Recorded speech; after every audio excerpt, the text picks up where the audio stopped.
This meeting will come to order. Janie, would you please call the roll? Ms. Feeney? Present. Mr. Uphoff? Mr. Zak? Present. Ms. Vogler? Here. Mr. Raymond? Here. Ms. Maidson? Here. Mr. Kraus? Here. Okay, everybody's here. Thank you all for coming. I have here my hand proof of notice that the meeting was noticed in the proper channels. If anybody would like to see proof that this meeting was noticed properly, it's right here, and you may come up and take a look at that. At this point, I would ask for a motion to approve the agenda. I'm so approved. Okay, I have a motion. I'm looking for a second. Second. Motion and a second to approve the agenda. Is there any comments or changes? Hearing none, all those in favor say aye. Aye. All those opposed say nay. And the agenda is approved. Thank you. Motion passes. We will dispense once again with the President's address and move right on to the consent calendar. I do have a couple of proposed changes to some of the minutes. And the first one is it's just a couple of names were misspelled, and I just want to make sure that I get the right spelling. So the first correction that I had was on the January 11th minutes on page 2 under communication from the public. Tanya's last name is Taltais, which would be an S instead of an S. I'm sorry, an L instead of an S in the first part of the last name. Is that clear? Okay. And that was it on that one that I had. Then I had a couple of small things on the January 25th minutes. Diane Kirchdorfer, the last name I believe is Kirchdoerfer, so there's an extra E and there's a missing R, I think, in there. You can just double check that. And then that was in the second paragraph. 2 paragraphs down from that, on the first line or at the end of the first line, I think it should be approve the agenda instead of approve the meeting or approve the meeting agenda. It's just written as approve the meeting. I think it's clear what it is, just needs to be, I think the word agenda should be more. That's all I had. Gwen, you had something? On January 11th, second page, section D, follow-up number 2. It says after a lengthy discussion. Also, the lengthy discussion, there's no mention that there was a connection between the Dane County Youth Survey report and whether or not to have the sniff dogs. And that is why initially I voted for no. And I also voted for no, saying that the summit was something that we needed to do, but not attach it to the sniff dogs.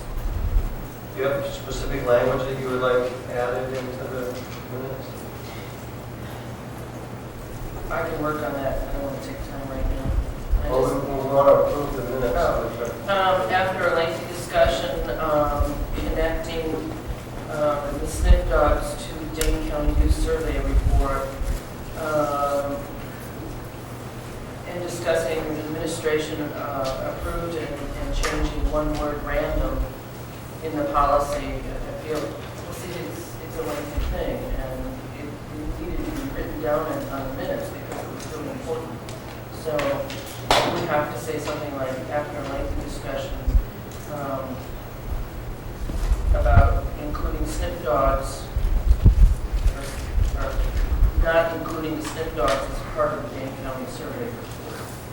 Maybe a suggestion could be, after it tells the votes, you could just say, Ms. Mason wanted it noted that the reason that she voted no was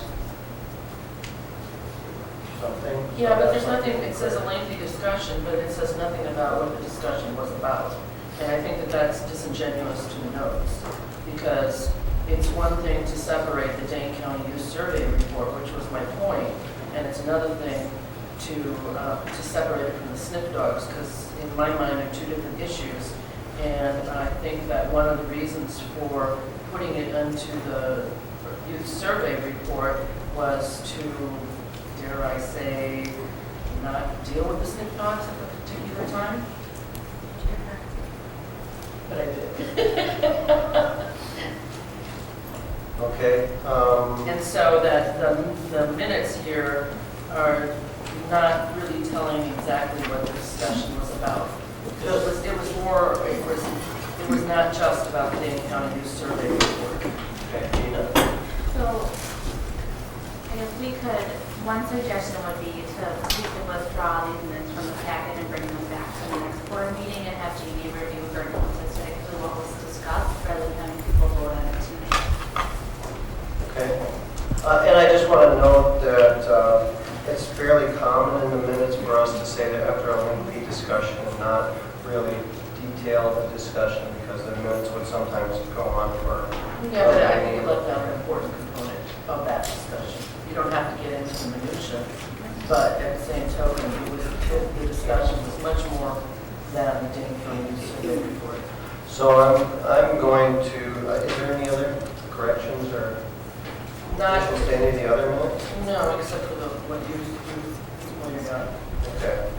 So I'm going to move approval of the consent calendar. I have Oh, you have something else? Yeah, approval of payments, on page 9. Should we just take approval of payments out of the consent calendar? You can do that, yeah. Okay.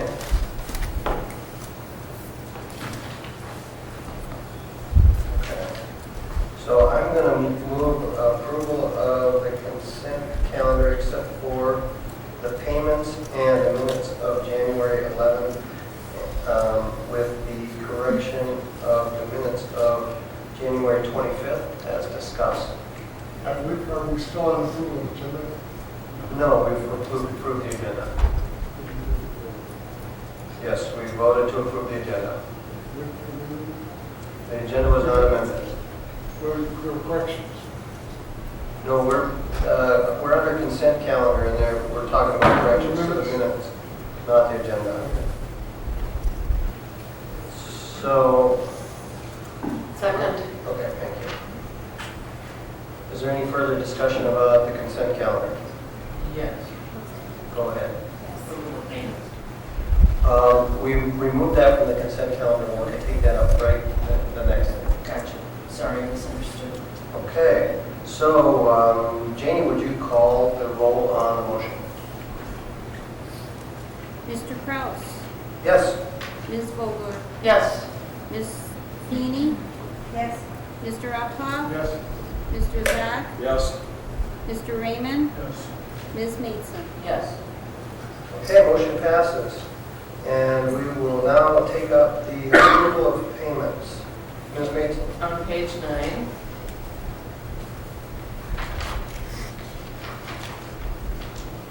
The Oregon Ice Arena Incorporated, it says the January-June Oasis rental minus repair expenditures due to power surge for close to $4,500. What was the expense of the repair expenditures? And was this different than the HVAC situation?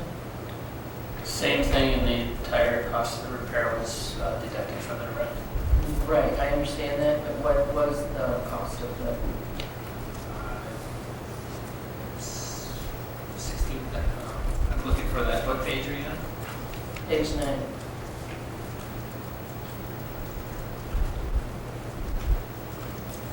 Would be page, no, okay. It's up in the upper right hand. Yep. So it should equal 20,000, is that what you're saying? Okay, So, gotcha. yeah, 16,502 cents. Thank you. Also, I just have to point this out because I really need to know this, because when I read it, I first out laughing. And it is on the for the credit card things. What is kittens in a blender mean? It sounds dreadful. You're outside of my scope. Okay. I can find out for you. It's okay, but when I read that, I thought, wow, that's interesting. I can speak to that, my kids have, my grandkids have that. Okay, thanks. That's all. Okay, do you want to move then approval of the payments? Sure. I will now be able to use that in my lexicon, kittens in a blender. Yes, I approve of the payments.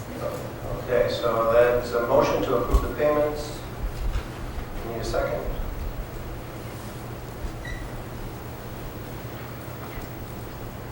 Second. We have a motion and a second to approve payments, A2 under the consent calendar. Is there any further discussion? Hearing none, Jane, would you call the roll, please? Ms. Maidson, Yes.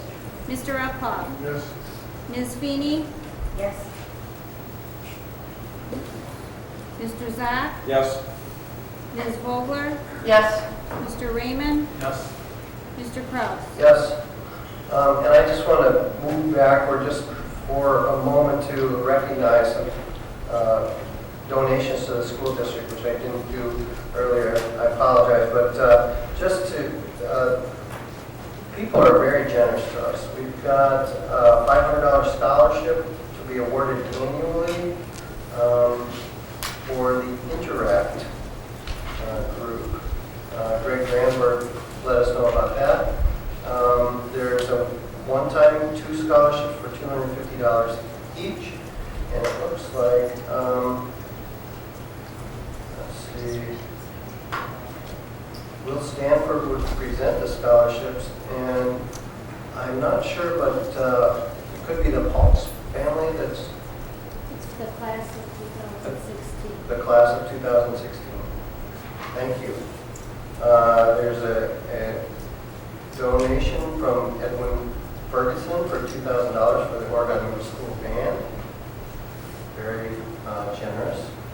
And there's 4 clarinets being donated. One of them was donated by Renee Ackerman, and the other 3 wish to be anonymous. There was a trailer purchased for use by the school district for $2,000.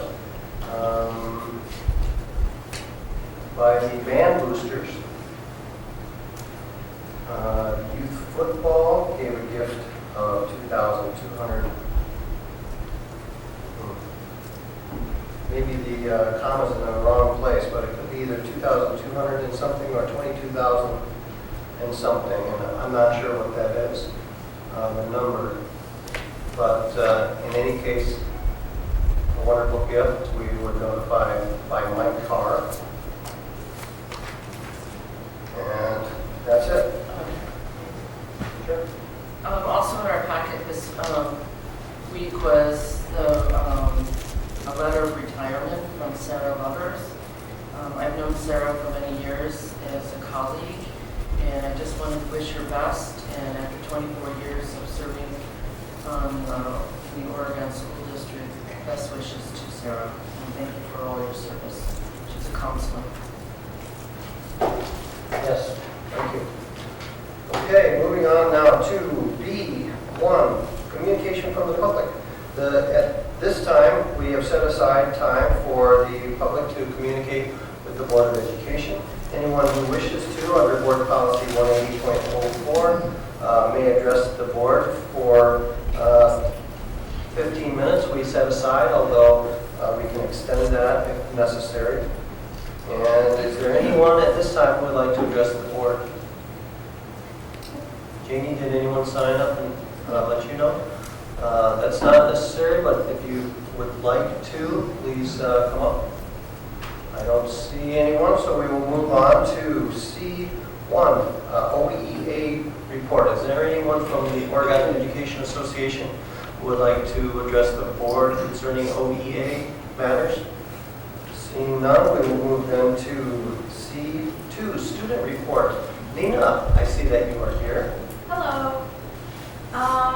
So last time during the student report, I kind of gave you a heads up for an assembly the high school will be having, and we had that. It's on February 1st. And it went really well. So we had it in the PAC, and because it was in the PAC, we had to do it in 2 groups. So we had mostly like freshmen and sophomores, and then juniors and seniors. So yeah, the assembly was called Can I Kiss You? It was a presentation on consent. And I think it went really well. We got a lot, like a surprising amount of really good feedback. The only like negative things I heard were like if there were people behind people, or if there were students and there were people behind them who were like laughing or not taking it seriously, they were really like upset about that. So the only negative things I heard were about people not taking it seriously. But for the most part, I think a lot of kids learned stuff from it and enjoyed it. The speaker was really good at relating to like high schoolers. He seemed to be really good at what he was doing. Like that's what he does is tours to high schools and middle schools and talks about it. So he did a really good job. It's possible we'll have him back to talk in like another 4 years with a new cycle of kids. So that was on February 1st. Other than that, we still have lots of like sporting events going on at the high school that students are trying all kinds of new themes for them. Like Saturday there was a game, and the theme of the game was like total dad move, which is where you like dress like a dad, I guess. So that happened on Saturday. Other than that, yeah, we're pretty much just getting into second semester today. And last week they've kind of been starting to talk about AP tests and signing up for those. The statewide ACT is coming up in like less than a month now, so all the juniors are going to take that. Meanwhile, everyone else gets a day off of school. And then student council just has a couple of events that I think I've talked about already, like that breakfast we're doing in April and stuff like that. So nothing especially newsworthy going on at the high school. Nothing bad happening, so that's good. I like that. Any questions or anything? I highly recommend next time there's a dad theme, you should go. It is really funny to see what people wear. So, Thank you, Ms. LeBron. yep. Very nice report. Yeah, what's the next theme? Oh, what's the next one? I could check. There's a Twitter account, if any of you guys are on Twitter, that posts all the themes. So I guess I'm not really sure what the next theme is. I'll check that. I'm sure there were some of those. Okay, we will move on then on the agenda to D, public hearings and action items. We have a couple of public hearings which we are going to do. Can I turn this over to somebody, to Brian to run the public hearing, or are you prepared? Absolutely, I can do it. Okay. I'm not sure whether I got an agenda. So those thing of order, if you want, we have it as you as the chair. You're welcome to elect another chair, but it should be by motion and vote. Okay. This should probably be pretty quickly. Yeah. Okay. It's fine if you want to turn over to Dr. Bussler, it just has to be a motion and a vote. All right. Or if you'd like to do it too, it's up to you. Mr. I'll just go. So we will suspend the school board meeting for a while, or do we do the 2 meetings together? We can do it together. Okay. So we are just under the particular agenda item, and we will call this other meeting to order, which is a public hearing under Section 117 of the Wisconsin statutes. I hereby call this meeting to order. As chair of the public hearing on reorganization, I am Dan Krause, president of the Oregon School Board. Let the record indicate that the board memo, which set forth the date of this hearing, also contained my appointment as chair. I am going to appoint a secretary, Ms. Jonan. It is recommended that Ms. Wick, I'm sorry.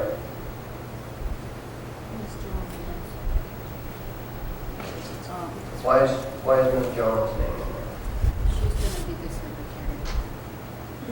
If you want to do a motion for me to be the secretary, you can do that. Okay. There's just an extra sentence in the material. Oh, I see Ms. Wick's name and Ms. Jones' name in here.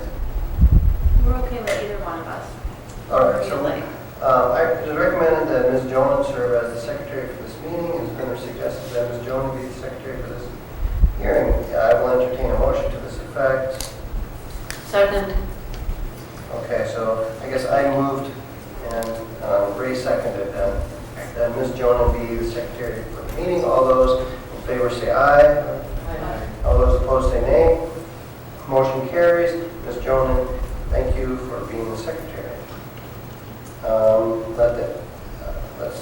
Let the record indicate that we have all of the school board members present here. Do we need to name them? No. Okay, unless there's an objection from the floor. Now, just to be clear, can an objection come from any person or only a board member? Any resident. From any resident within the district. So, any resident within the district, you have the opportunity here to object. However, the notice of the hearing will not be read by the clerk unless we object, someone objects. Hearing no objection, we will move on. The school board shall consider and weigh the following factors as they affect the educational welfare of all the children of all the school districts affected by the proposed reorganization. A, the geographical and topographical characteristics of the affected school districts, including the estimated travel time to and from school for pupils in the school districts.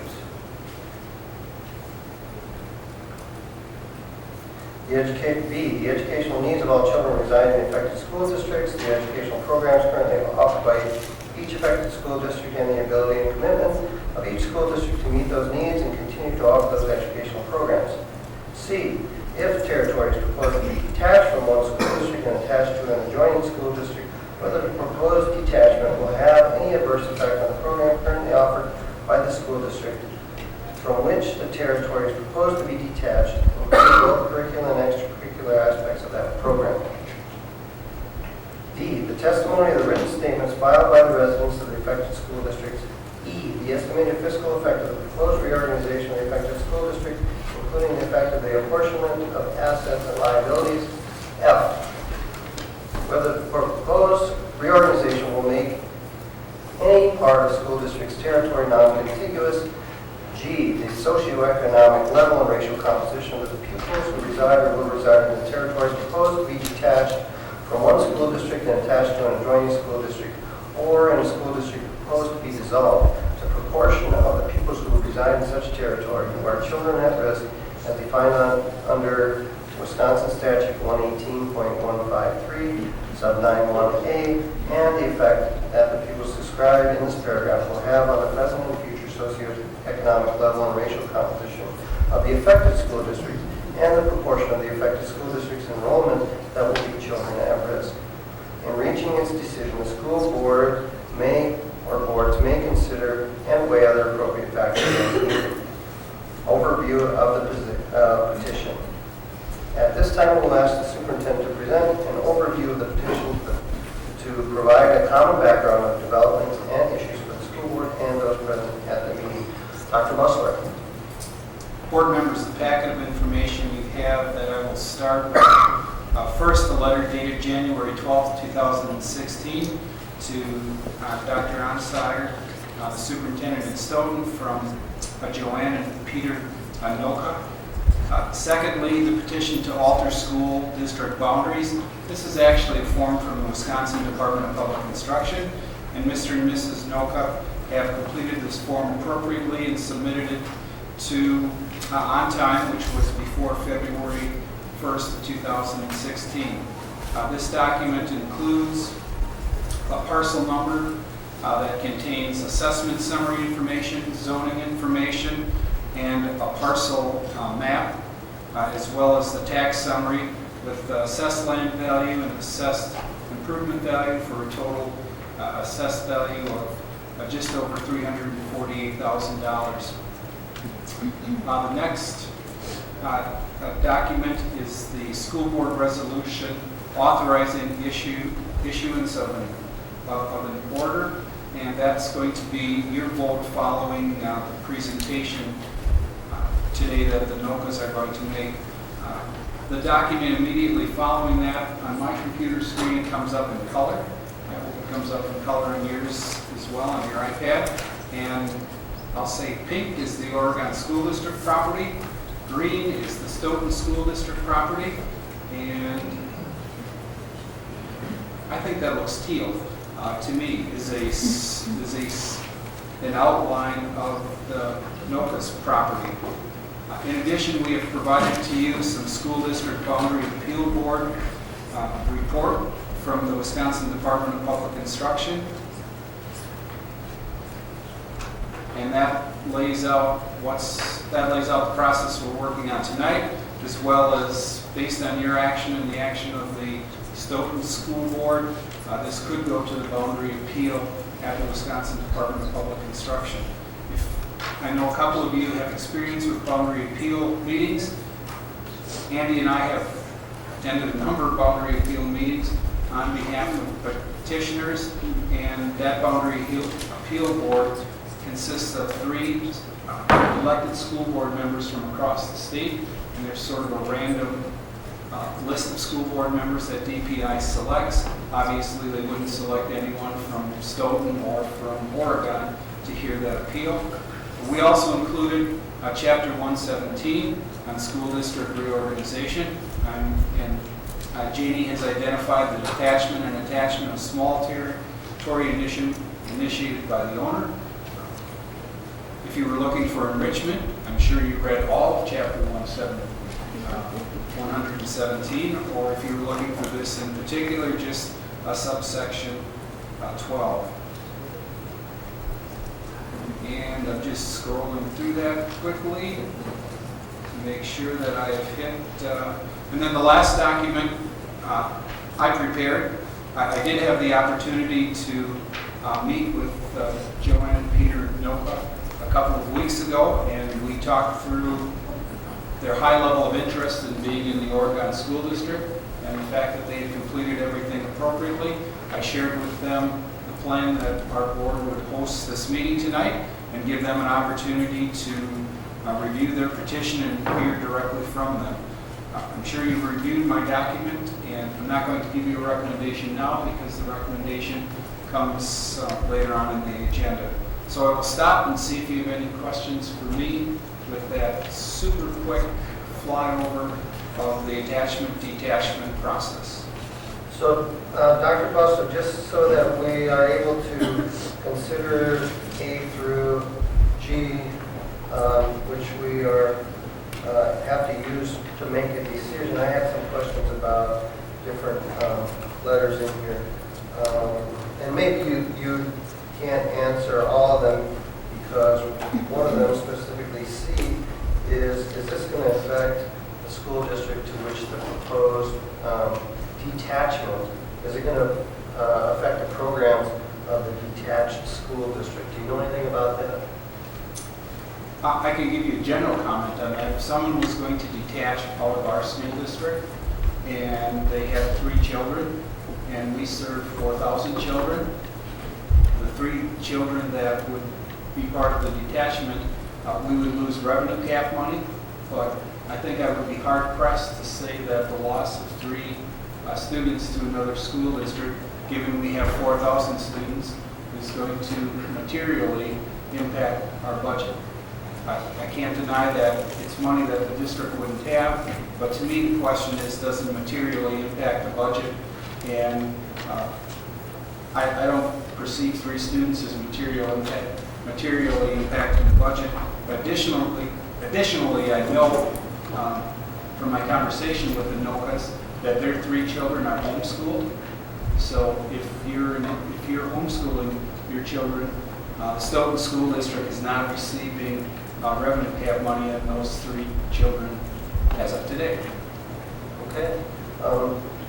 Moving on to D, did you receive any other written statements besides the ones that are included in our packet about this? No, I've included everything that I've received. Okay. Do you know the estimated fiscal effect to our school district of a change if this is approved? Well, in terms of if all 3 of their children attended our school district, our revenue cap is roughly in that $11,000 range. So that would add to our school district revenue cap limit. Again, that revenue cap gets spread, now I'm channeling Andy.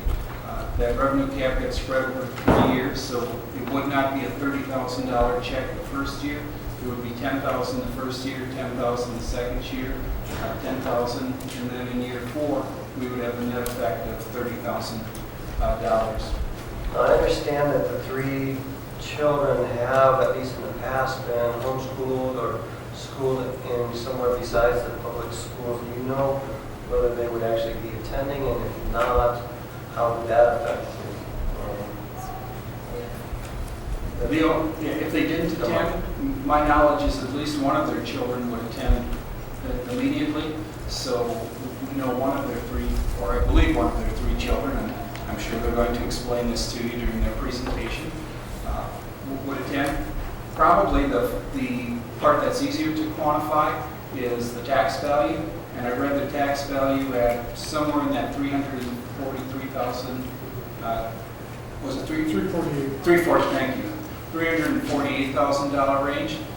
Again, when you think of the materiality of that, we have our total tax base in the Oregon School District is over $2 billion. So $343,000, while it's clearly some tax money, and I think their total tax bill was in that $6,000 range, but that included all the different jurisdictions that will levy a tax. I think the school portion was in that $3,400 range. So in my mind, it's not a material level when it's one property like that. But We could raise a revenue cap that's less than the 11,000 if we have a child who's in the district but not attending the school. If a child is in the district but not attending school, we get 0. And I'm glad you mentioned the statutory basis. These are the 7 criteria that the Stoughton School Board had to weigh. Now the Oregon School Board needs to weigh that, make a decision. And the Boundary Appeal Board at DPI, basically their hearing is walking through each one of these 7 criteria and asking the petitioners for their view of it, and then they'll ask the school districts for our view of that as well. So I'm happy to comment on any other ones you have. Finally, do you believe that if this property is annexed by the Oregon School District, that it would impact the socioeconomic level or racial composition of the district? No, not in a material way. Okay, thank you. Any other questions for Charles? Quick question, looking at the, Point of order, we need to have the hearing at this point before the board starts weighing in the questions, right? That's correct. Okay. Sorry, Charles. All right. Before taking testimony, I would like to review the rules applicable to this hearing. This is an informal hearing, but we will record all the information presented. Each person offering information can come to the microphone that we have up here. Please state your name, address, and school district, and speak distinctly so that we can be sure that your information is recorded. The procedure is to hear from the proponents and opponents of the petition. The proponents, those people for the petition, will be heard first.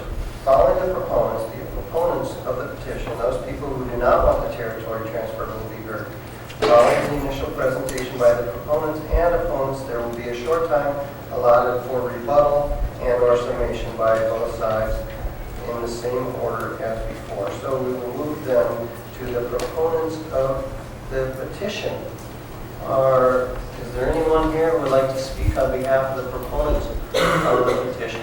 Come on up, the microphone right up here. Please state your name, your address, and the school district that you are from. Sure. Okay, it's fine. Is this on? It doesn't appear to be, it looks to Oh, be dead. okay. So this one is, what do I do here? Yep, just put it by your, Just start up, from there. is this where the mic is? It's actually this little. This is very strange. You can leave that right on the table. You can leave that. Oh, I can. Okay, that's even better. Well, first, just let me say thank you so much. I'm going to give my name, but I just want to say thank you for all the questions already asked and the discussion, and we're just very happy to be here. I'm Joanne Noka, and this is my husband, Pete. Our address is 1216 Sunrise Road in Oregon, and we also have 3 kids that were mentioned. Peter, who's in 3rd grade, and Jack, who's in 5th grade, Isabella, who's in 7th grade. And yeah, we're here to explain why we want to do this, detach and reattach and go through this whole process, because it's a very large process to do. A little bit of background, as you know, we've homeschooled. Each year we look at our children individually, we look at their needs, and we reassess. Where are we? Where are they? And what do they need? And, you know, we see value in the public school system as we move along in this educational journey. And in doing that, then we say, what will best serve our children? And that's why we're here, because Oregon School District best serves our children.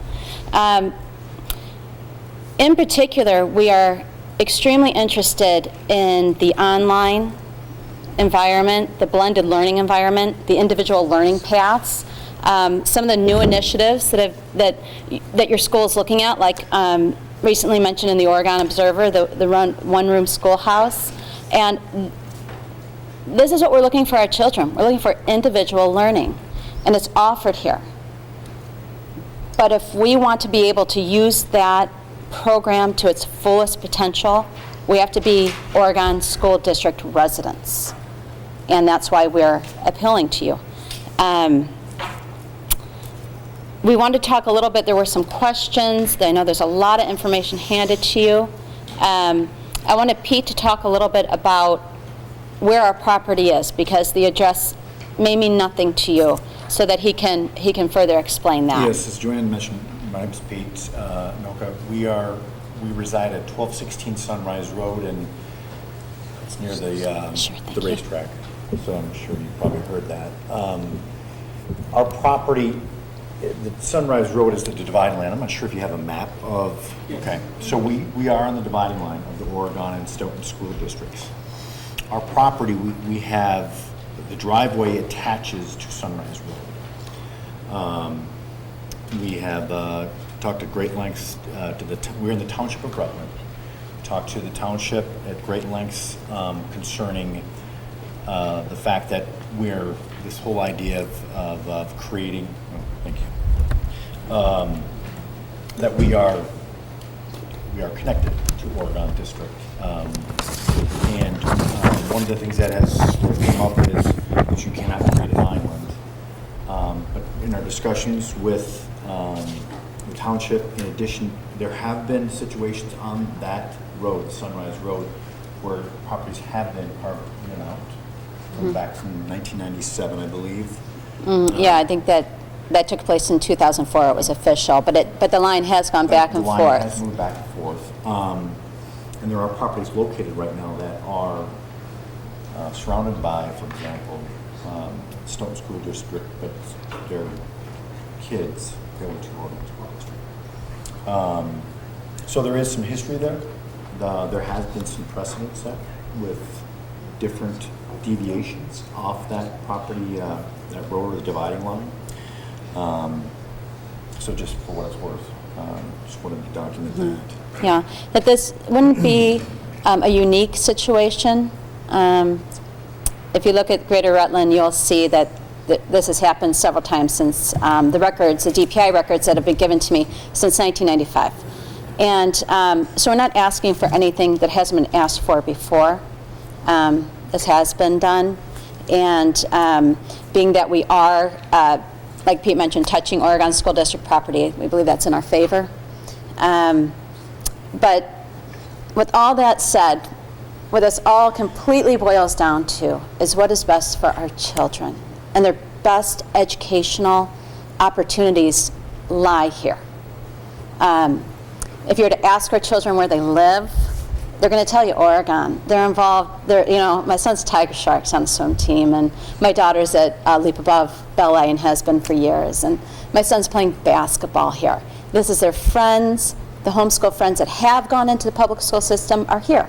So they already have friendships built here.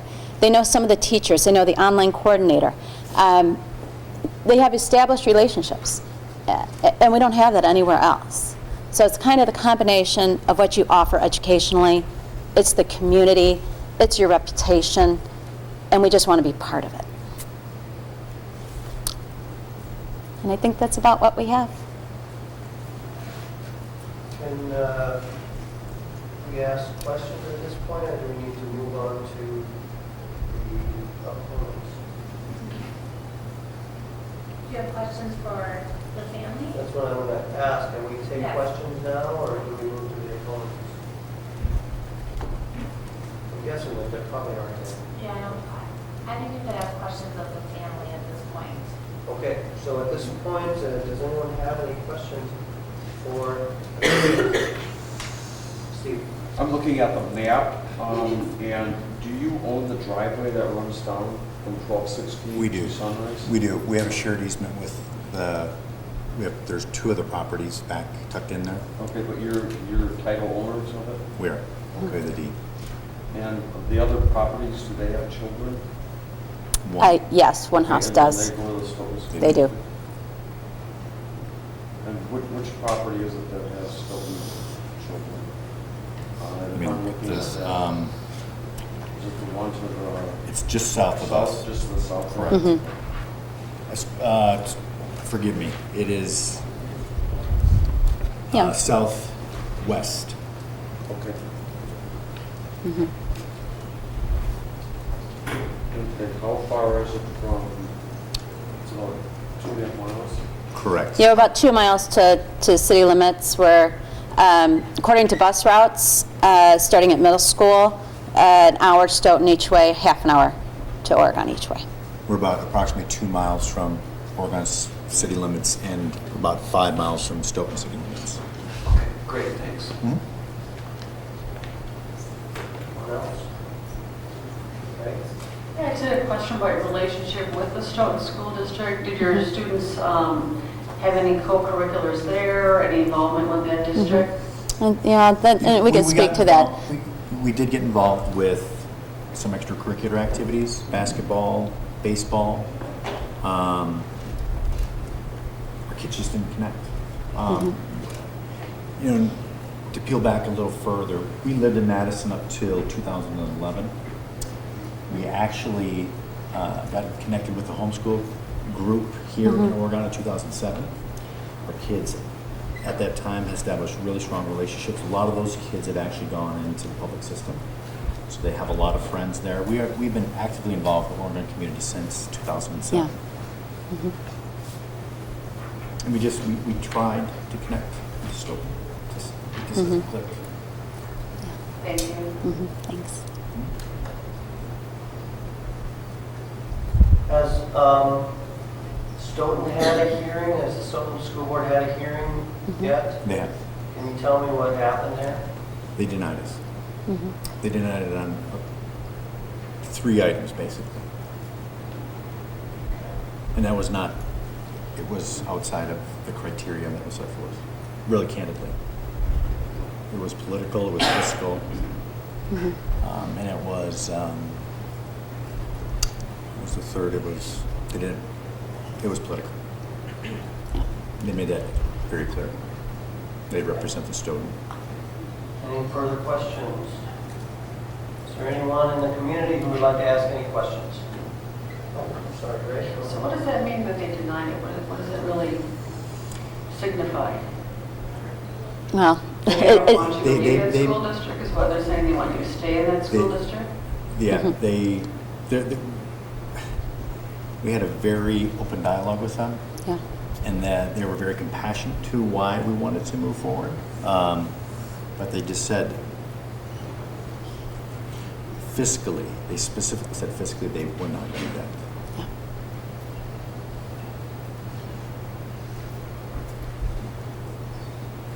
Any other member of the public or School Board. Charles? My comment, my question sort of relates to what Steve had referenced. So looking at the diagram there, looks sort of like an umbilical cord connection. I just wondered, if there are families that are also in that surrounding area, do you think this is likely to have some kind of snowball effect with other families?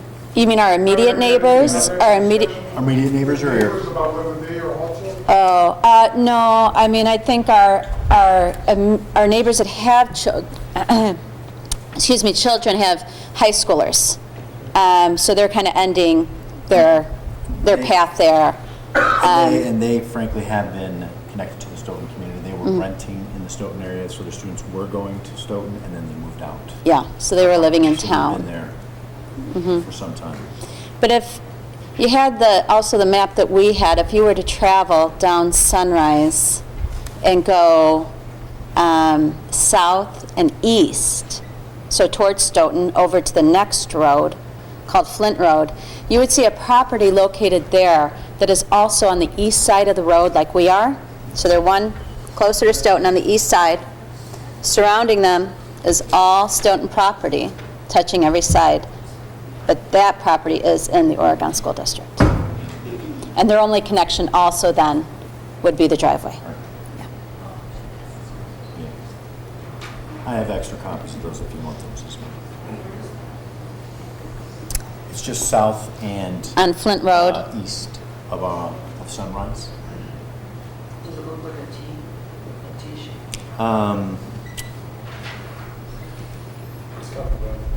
Yeah, if I can scan down, I could probably. Oh, yeah, you can scan down the computer. No, it doesn't go all the way. No, it doesn't.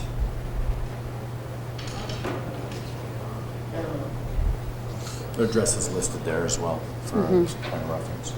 We've done one or two with the Sunrise Flint area in the past with Stoughton. Yeah. It's not unusual to have that boundary Yeah. be subject to these. I keep thinking of this experience, having been on the Pittsburgh town board when it should be incorporated. A lot of impetus for that was concerned about incursions by the city of Madison, which are nibbling at the boundaries. And I'm just wondering whether that might also be considered here. They did not reference that. I mean, they. Oh, Stoughton, no. They didn't ask about that at all. I mean, like in regards to our immediate neighbors? No. I mean, like we said, they have two kids that are, I think next year I want to believe our seniors and sophomores, I believe that's right, retiree couple, and then retiree on all other sides. Okay, at this point, Mr. and Mrs. Noka will ask that you hang on and try and see if there are any opponents to the motion. Okay. And then, sorry. There may be other proponents in the, Oh, as well. We could ask that first. okay. Thank you. Thank you. Okay, are there any other proponents of the motion for the petition? Are there other proponents of this petition? Okay, seeing that there are none, we will move to opponents of the petition. Are there any opponents to this petition? Are there any opponents to this petition who would like to speak? Are there any opponents to the petition who would like to speak at this time? Seeing none, then we will give the proponents of the petition one final opportunity to add any additional information or to make a closing remarks. Okay. Ultimately, what this really comes down to for us is what's best for our kids. We know you are incredibly innovative. You're doing some crazy innovative things, not only from the standpoint of, as Joanne had referenced, the personalized learning plans. It is extremely progressive. We've done our due diligence on this. We know that you're one of the state leaders next to Keller Moraine, not only the state leader, but a national leader.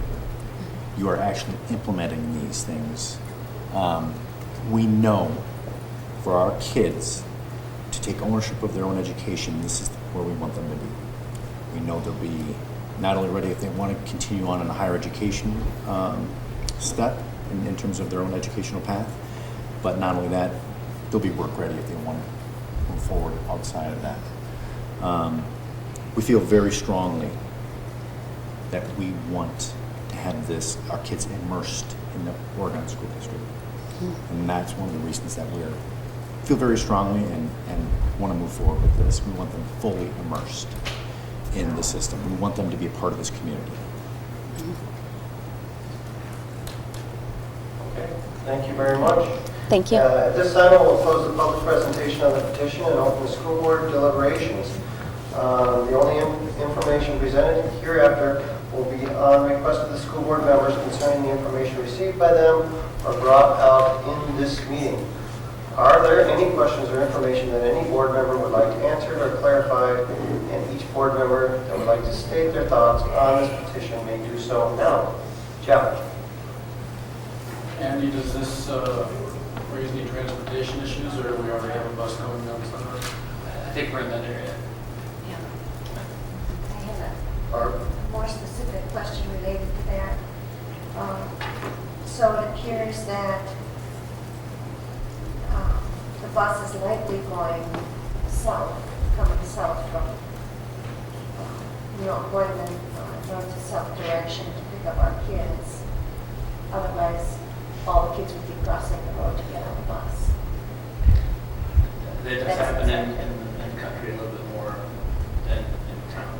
So would the students who live across the road, if this property were attached, would they be crossing the road to get the bus, or would the bus be turning around? It's not likely that it'd be tacking around because that's a little bit creates some issues as well. Right.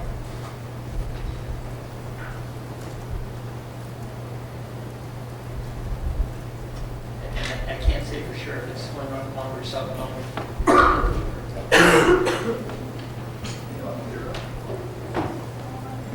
Yep. Just one quick question. If we were to approve this, then it goes to DPI to decide? Correct.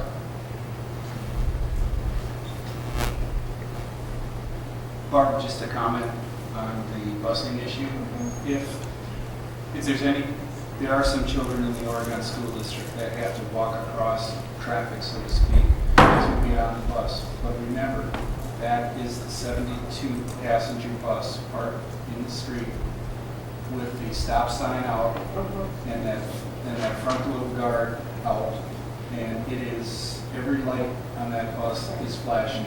So to the extent that humanly possible, we would prefer no kids to walk across traffic, but they're walking across traffic with that understanding.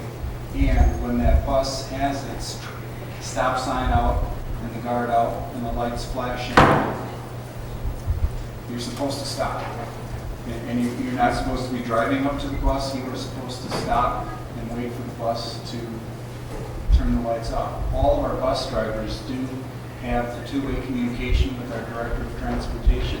So if there is a traffic issue, it gets immediately communicated to Mark, and Mark will communicate it to the respective jurisdiction. And of course, we hope and pray we never have a bus-related accident. Glenn? Just to understand the process a little bit, so if we approve this annexation, it does go to DPI, and is that because Stoughton disapproved it? Correct. Okay. If both parties accept the attachment detachment, then it's finished.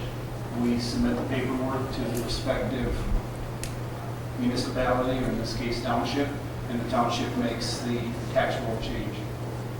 Thank you. Barb? Okay, this isn't a question.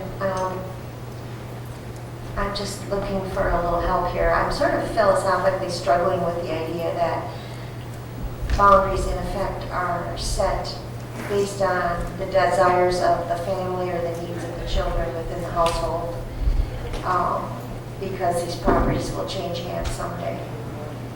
And I understand that the family may be more attached to Oregon, but that is where the boundary is.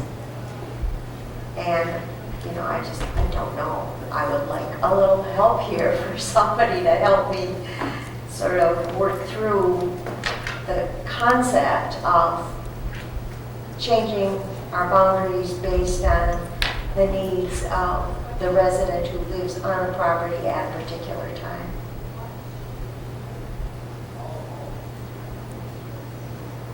Charles? Barb, I struggle with the same issue. I find it frustrating that the needs of our children and our potential for our children is being defined by arbitrary lines. I mean, ideally, my preference would be maybe county-wide funding for all public schools, so that it wouldn't be this kind of issue or, you know, particular parcels in terms of whose tax rate could be added to the table. But it seemed to me, at least from my standpoint, coming back from priority issue should be the educational needs of the children involved. And as long as the other statutory requirements for attachment are being met, I guess I would be open to consider that.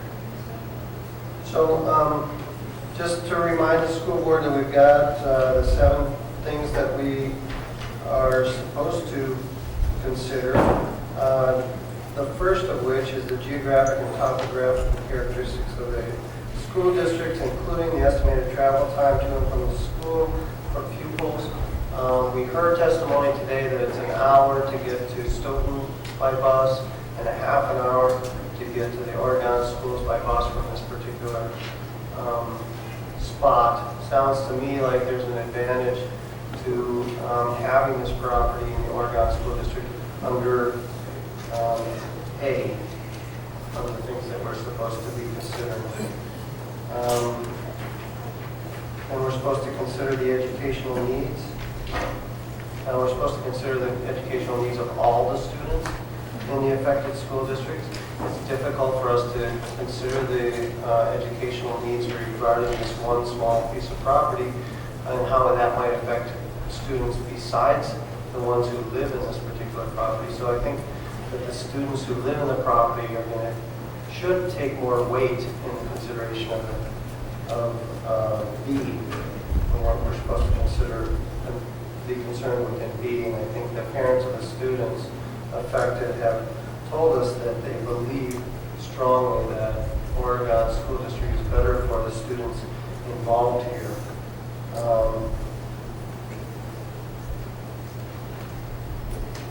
The testimony and the written statements that we've heard have all been in favor of this petition. So under D, if we consider that, it's an easy choice. The petition being only supported and not opposed, according to what we've heard tonight, weighs in favor of supporting the petition.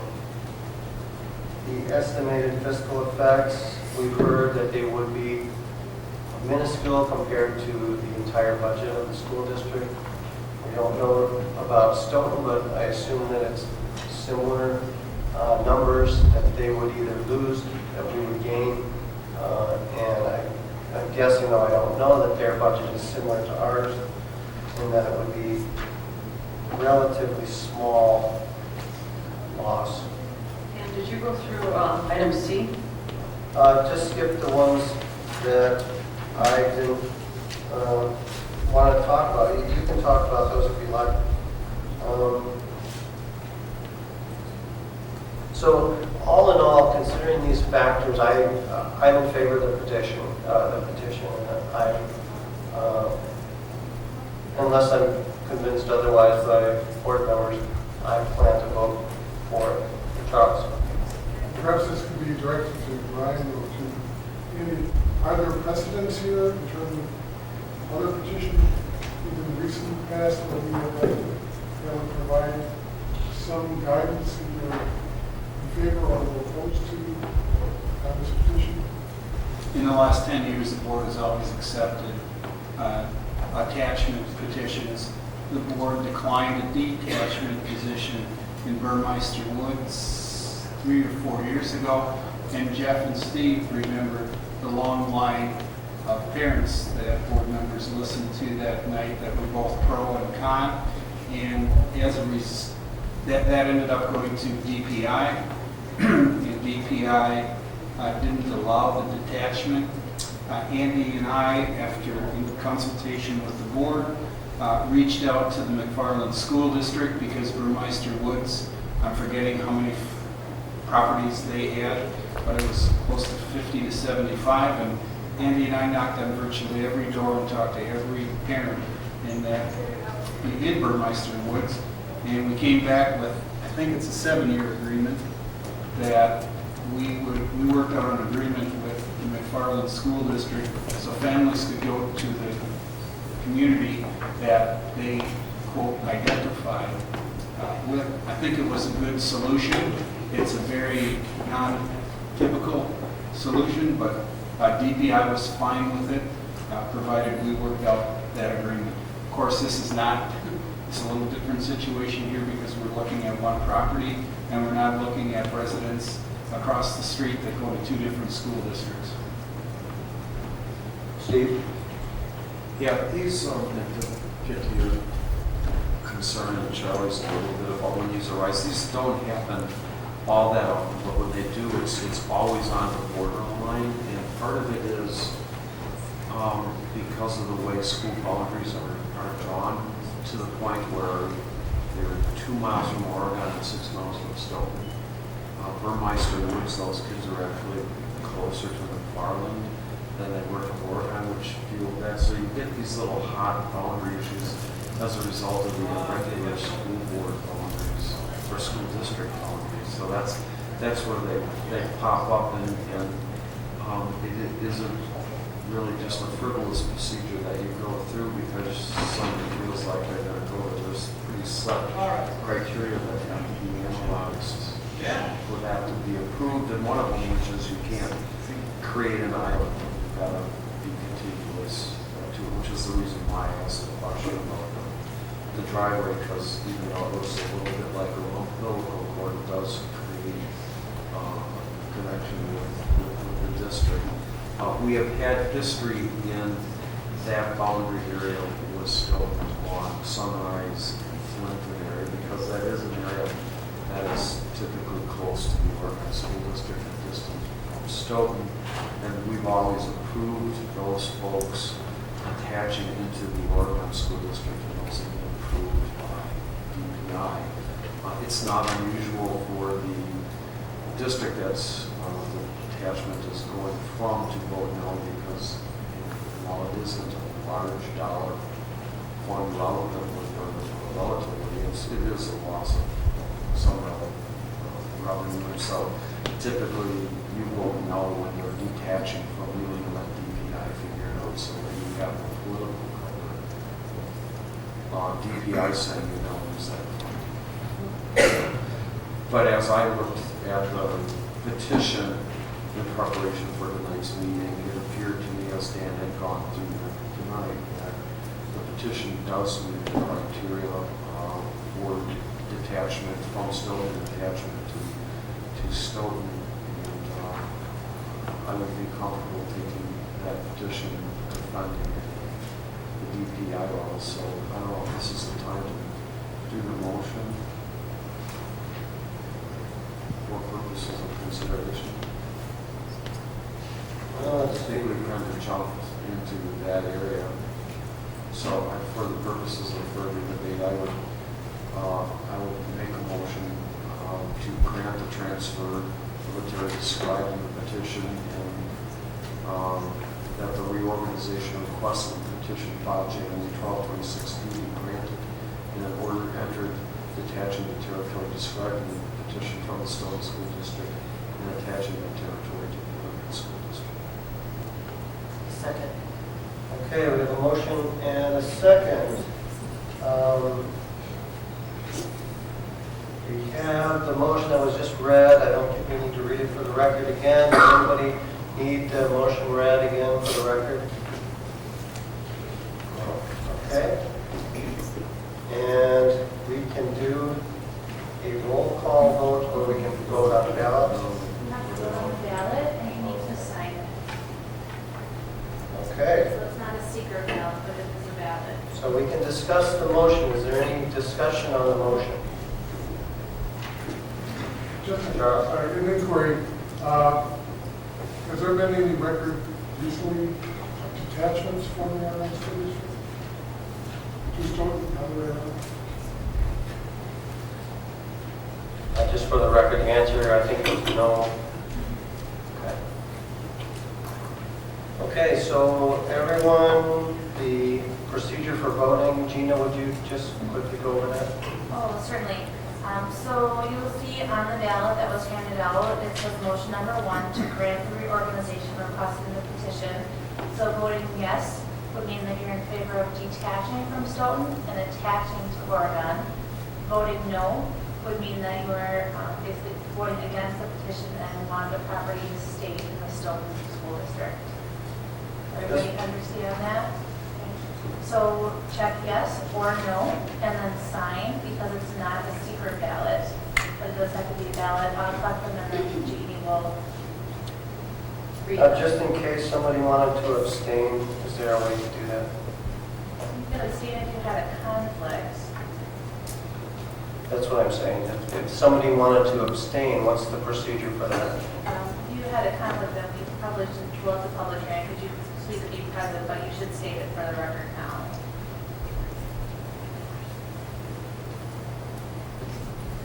Okay.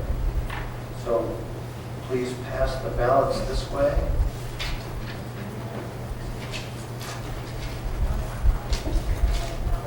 Towards Gina, I mean.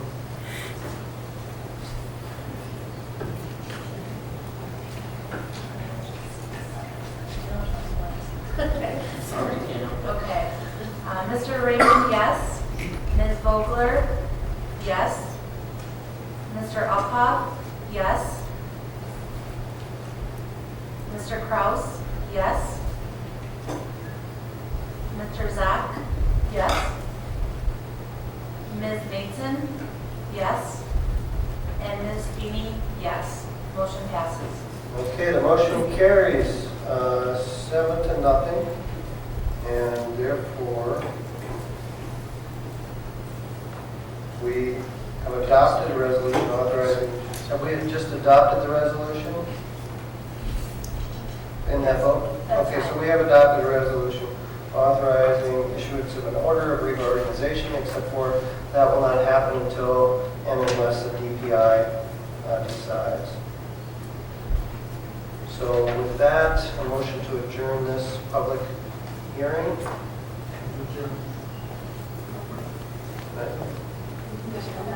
We have another hearing, so we have to re-adjourn. Yeah, call that one to order, I believe. It's 2 different hearings, isn't it? Or can we just move to the next hearing? Okay. We'll just forget about that motion to adjourn and move on to the second petition. Dan, Yes. I'm going to abstain from discussion and participation in this because our firm has had some kind of development with the school district in terms of advice on attachment petitions. So I think, while I don't think it's a direct conflict, I think for the sake of public affairs, I think it's Okay. Thanks, Steve. Okay, being as the recorder in this, did you catch that for the record? Jamie has it. Okay. Thank you. All right, for the second petition, the meeting's already been called to order, and we will continue with Ms. Jonan as the secretary. The board members have already been introduced. Unless there is an objection from the floor, the notice of hearing will not be read by the clerk. Is there an objection from the floor? Does anyone need to hear the notice of hearing? We will not read it then, and we have gone over the statutory basis for making a decision.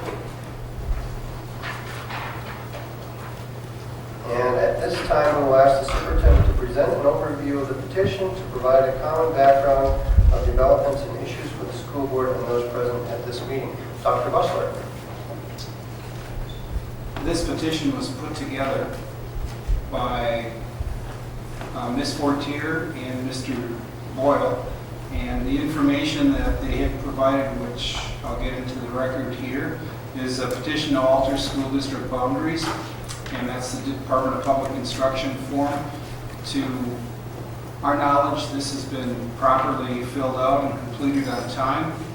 Secondarily, there's a letter to Dr. Pam Yoder, the superintendent of the Belleville School District, explaining their position. And then the page that I'd like you to take a look at, I'm going to borrow an iPad, it looks like this.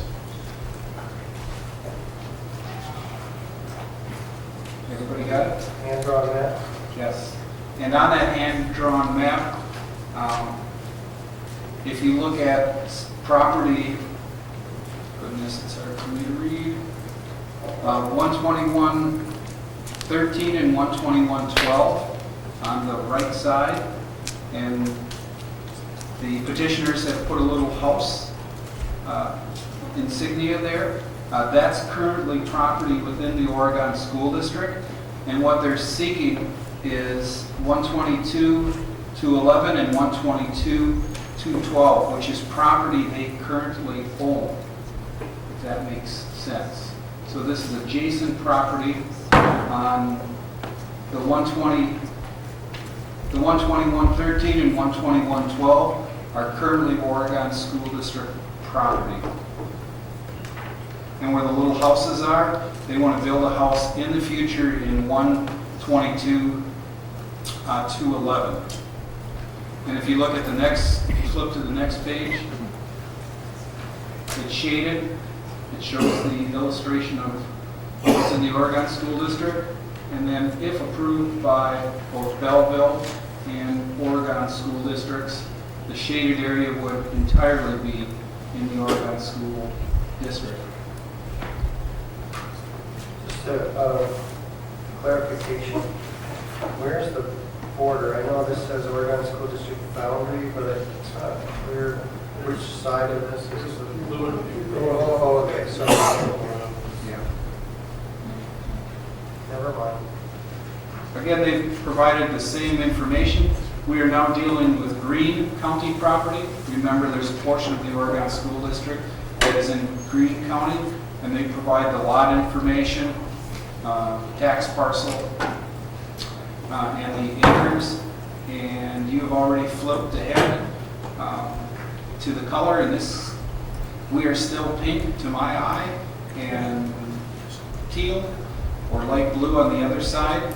This is property that adjoins Highway 92, and again, none of us in the room have decided these boundaries. These boundaries sort of get decided over time, and it's usually one farm is sold, another farm is purchased, and property, whatever district the buyer or seller is in, that tends to be the new a request for additional property.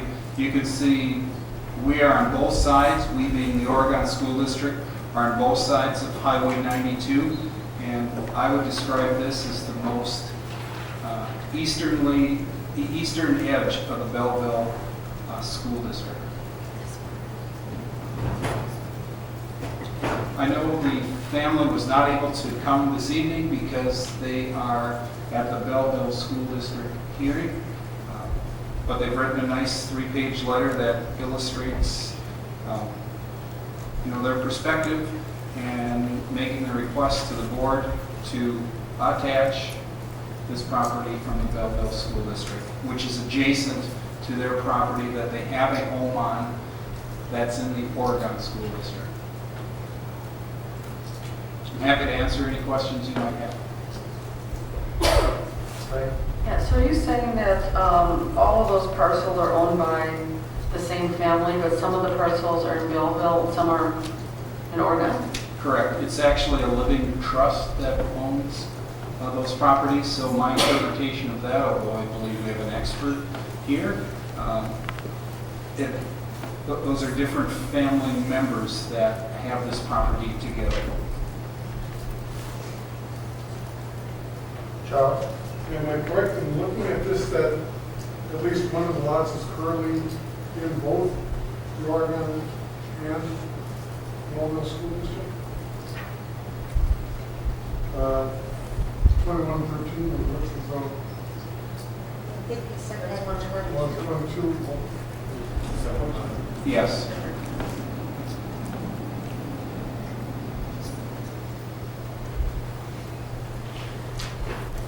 Okay, at this time, we will ask, are there any proponents of this petition? Proponents of this petition here who would like to speak? Proponents of the petition who would like to speak at this time? Are there any proponents of this petition who would like to speak at this time? Seeing none, we will move to opponents. Opponents of the petition. Are there any opponents of the petition who would like to speak at this time? Are there any opponents of the petition who would like to speak at this time? Are there any opponents of the petition who would like to speak at this time? I don't see any. Charles? Just an inquiry. Normally, do adjacent property owners give notice of this hearing? Anybody know? They're not required to. Everyone was at it's published in the paper and it's a public hearing, so if you're asking for notice, directly to them first thing they have. Okay, we don't appear to have any proponents or opponents of the petition. So at this time, Dr. Busser, would you review the alternatives and explain them? Basically, the board has two choices, two individual choices to make. Choice one is to approve the detachment, which is consistent with the recommendation that I've made to you. And choice two is to reject the attachment, which would mean the properties stay in the Belleville School District.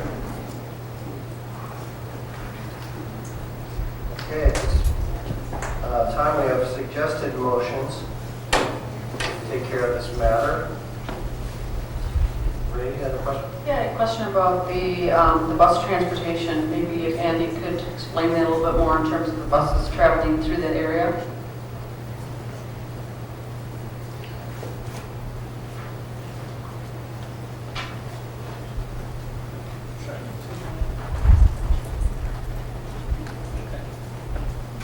Yeah, we're definitely in that neck of the woods, so to speak, with buses, so I don't think it would be too far out of our way. Off Highway 92 should be fine. Andy, they're already stopping right next Okay. to the property that Oh, sure. So we're already stopping, there's probably not any additional stopping, sounds like. Jeff? Looking at the pink and blue map, I don't know if there's any other roads on this map that aren't identified other than 92.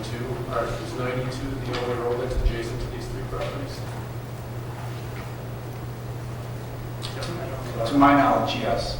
But I cannot, I have a 50-50 chance of telling you which direction the bus is going, but it would be a pure guess. So I'm not going to take that. Well, they must have to turn around somewhere here and there anyway. Right? I actually believe they turn, they might turn right just above 122.0213. So we think that is a road there? Yeah, they might be above this they might be above the property, circled down, because I'm just thinking intuitively now. 92, they're not going to turn around, they're not going to switch that bus around on 92. So Okay, they either have to swing to the right and then come back, or turn on 92, pick up the student right on the proper side of the bus, and then head back on the route to Brooklyn or to middle school or high school. But I do not know for certain which direction the bus is going.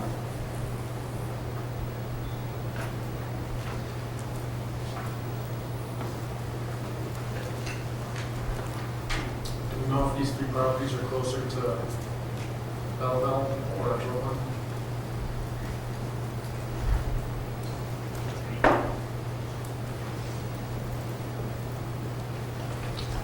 I think it's really close. Because it's at the end of our school district on our western side, and it's at the end of their school district on their eastern side. I think that border is pretty much in between the two towns. Yes. You know, in particular to Brooklyn, it's probably farther to the center of the village of Oregon. Right? And you just, thinking out loud and thinking about it intuitively. Similar distance to Brooklyn, to Belleville, longer distance, you know, to Oregon High School.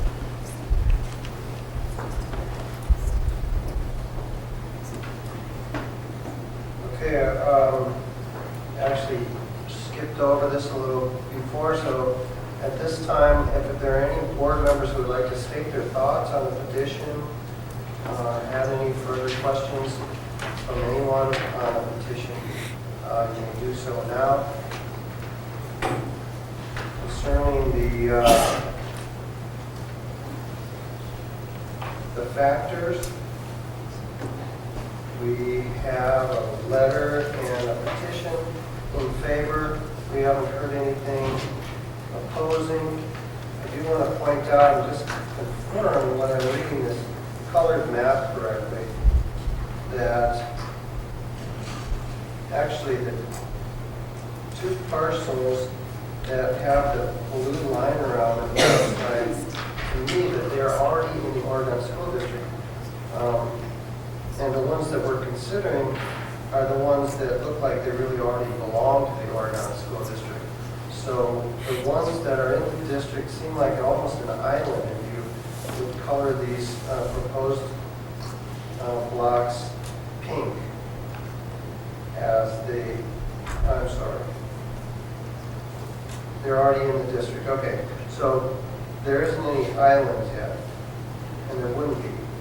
It would just make 122.01 just a small Belleville chute that goes into the Oregon School District a bit, and I don't think that looks untoward, certainly. That's correct, it would not be an island.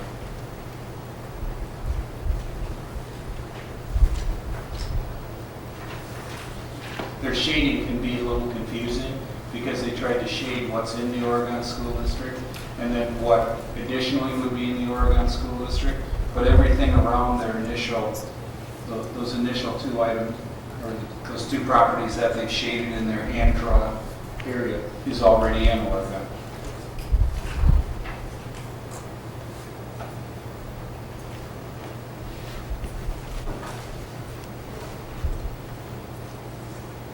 So my understanding is, do they own the 121.13?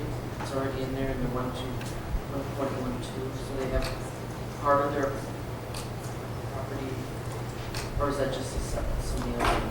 No, they own 121.12 and 121.13. And all that other stuff that's in the blue box, the heavy blue box. But that must be kind of difficult. I think what they're saying in their letters, they live on a part of the property that is currently in the Oregon School District, but they plan to build on a part of the property that's in the Belleville School District, and that would make them have to change school districts, and that's what they are trying to avoid.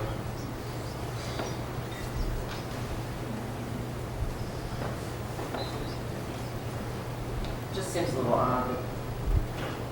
The that the lines are, well, that part of their property, that the property is in two different districts. And I think that probably doesn't happen too often.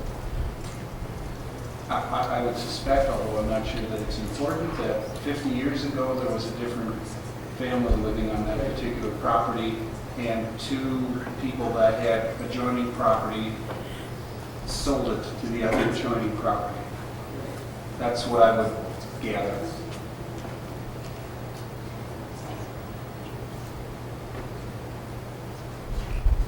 But that is an unconfirmed sighting. Okay, once again, does anyone want to make a motion?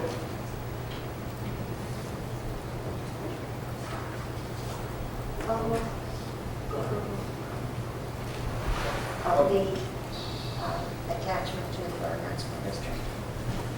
Okay, so just for the sake of brevity, are you making basically motion number one and suggested motion? Yes.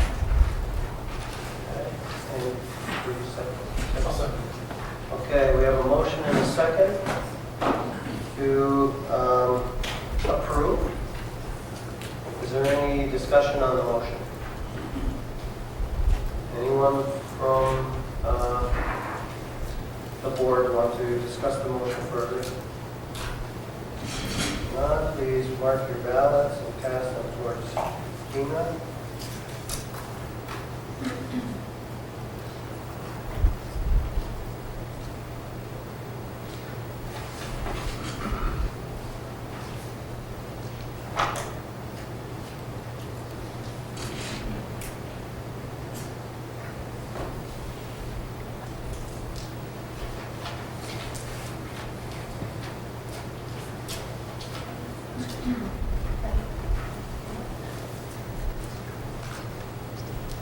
Mr. Uphoff, yes.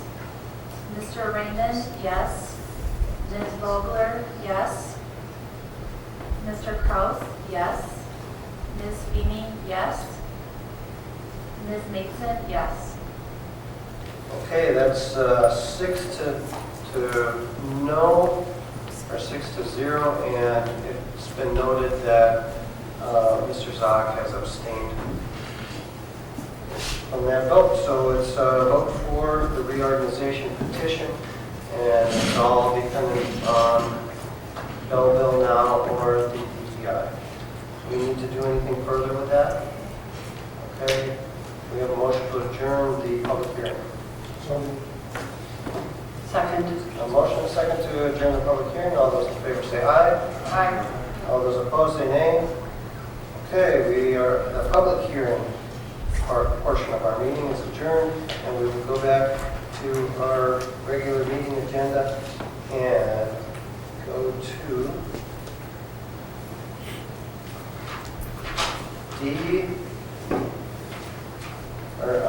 E1, other action items, 2015-16 Dane County School to Work, 66.0301 contract.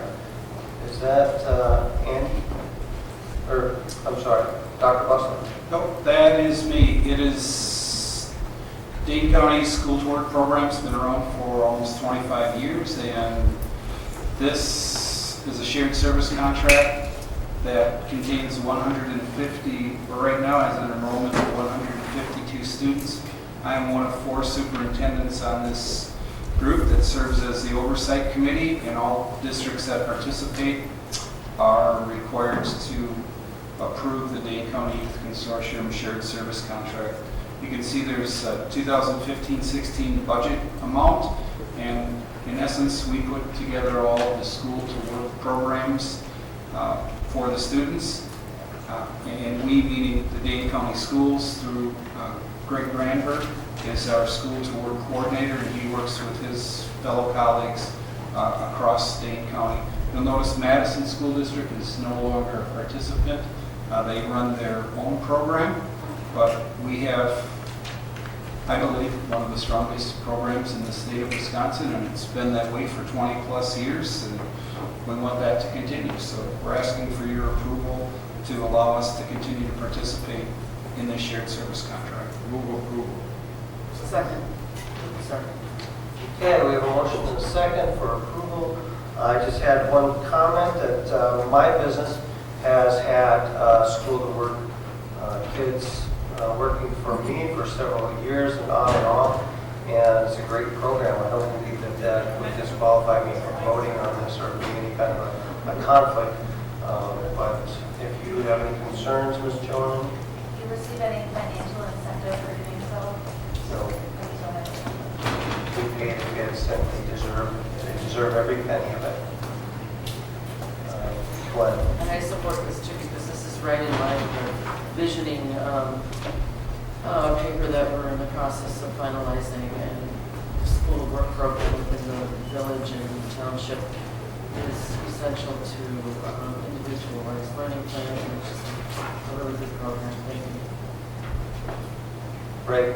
Yeah, I support this program too, and I think it's something that we as the Oregon School District should be very proud of, and I want to shout out to Greg back there for the excellent work that you've done on that program. So thank you.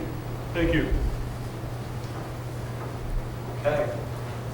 Seeing no further comments or questions, we will come to a vote. All those in favor say aye. We need to do a roll call. Or contract, excuse me. Janie, would you call the roll? Mr. Sack? Yes. Mr. Raymond? Yes. Ms. Amy? Yes. Mr. Alcott? Yes. Ms. Holder? Yes. Ms. Mason? Yep. And Ms. Patel? Yes. Thanks, Steve. I didn't want to have an invalid contract because I messed up on the voting. Okay, moving to E2, the Fab Lab grant approval. This is something that came to my attention because Ryan Stace, who is one of our excellent teachers in the district, asked me because he's writing a grant and trying to get some money for a program that's part of this Fab Lab. And, I've learned that fab doesn't mean fabulous, although I think it does, but it means fabrication, fabrication laboratory, and it's a wonderful STEAM type education thing. And he asked, because they wanted it as part of the grant application, if I could write a letter in support, and I said I'd be really happy to do that, but I don't know if I can do that as the school board president without bringing this before the school board. So not to belabor the point, I did ask Jim and Dr. Bustler whether they supported this as well, and both of them were very supportive of this program. So I'm bringing this before you to ask basically the board for your permission to write a letter wholeheartedly supporting this application for this grant. And at this point, can you come up, Mr. Stace? And Mr. Flyer, can you come up too?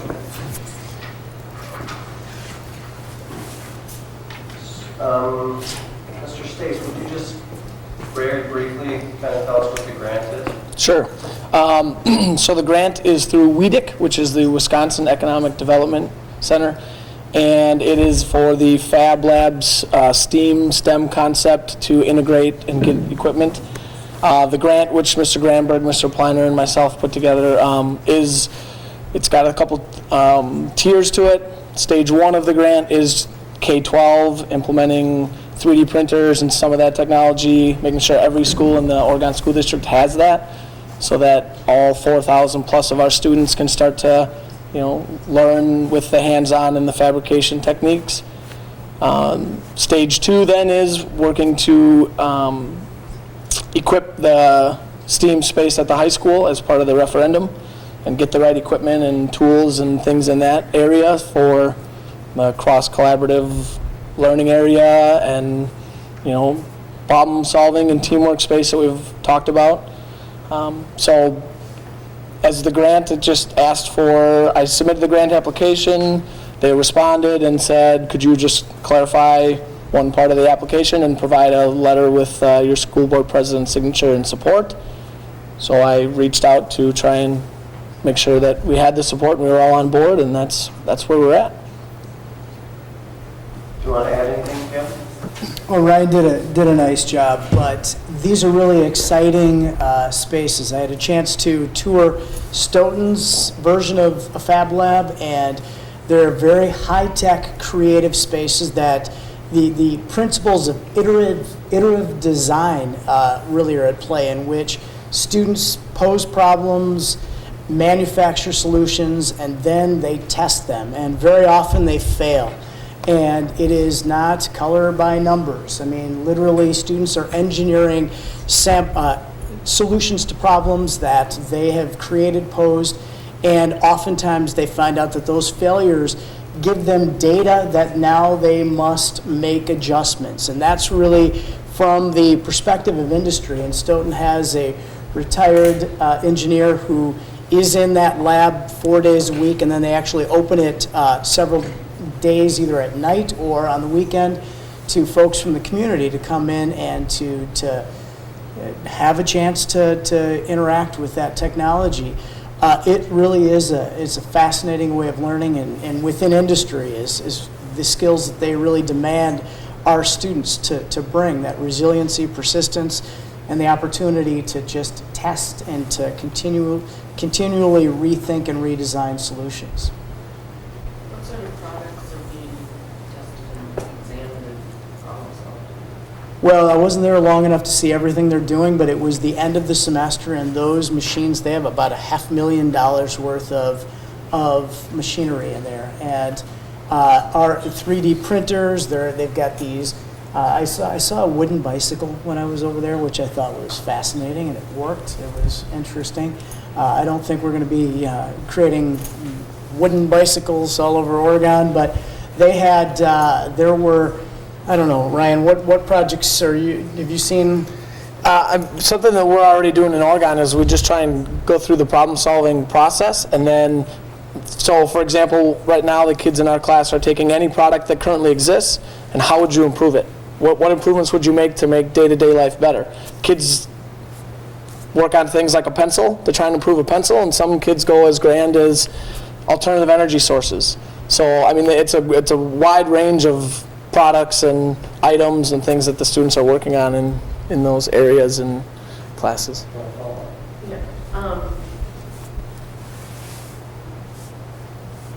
How does this, has there been talk with coordinating between subject matters, like, I know of a young man who's working on his PhD that works on recreating body parts, and so like physiology, and then of course there's, sculpture and the art department and stuff like that. Has there been a dialogue within the high school community about extending its usage beyond the product placement type of thing? It lends itself naturally to those discussions. We haven't, because we are so conceptual and we're just writing grant and we're hoping that our referendum bid process comes back favorably, we have not gotten too deeply into it. We've had some STEAM meetings over the past, the group was together prior to my coming, and we've met a time or two to discuss possibilities if things align well, and they're very rich. And we know that it's a great opportunity for us to integrate our disciplines. And are there plans to replicate the idea that the community at large, it says on the last sentence here, and I was just wondering if that would be a possibility to allow community members to come and see this new technology and utilize it. Yeah, we would love to have that happen. Absolutely. Charles? I recently had some personal experience, sort of see what's happening in terms of evolving technology. I had a broken tooth. The dentist, and there was a startup discovered that they have a scanner and get a 3D image of the tooth, and you basically can mill a crown while you're waiting. That'll be a perfect fit. And this is sort of incredible. So I just think there are a lot of opportunities that are being developing in the future in terms of the application of this kind of technology, and I'm delighted to see that the district and the staff there is really looking and moving forward in this area. I think it's right for a lot of opportunities. Right. Yeah, I think our district is really, a leg up in other districts in terms of the STEAM programs we've been doing. I've had the privilege of going to the STEAM meetings in the past. I'm just totally in support of it. I did do a tour of the high school where there was the 3D printer. I was able to get something made out of the 3D printer. It was very excellent. I still have it in my office. I'm very proud of it. And the fact that we could do that at other schools, I think is phenomenal. And we should be very happy and very supportive of this program and do whatever we can to make it even go further. So I support it. And thanks for your great work. I move that we authorize President Kraus to write a letter on behalf of the board indicating the board's hopefully unanimous support for the grant, that the grant would fund a program that we are curricularly pursuing hard, and that it's consistent with our development of new space for that program. Second.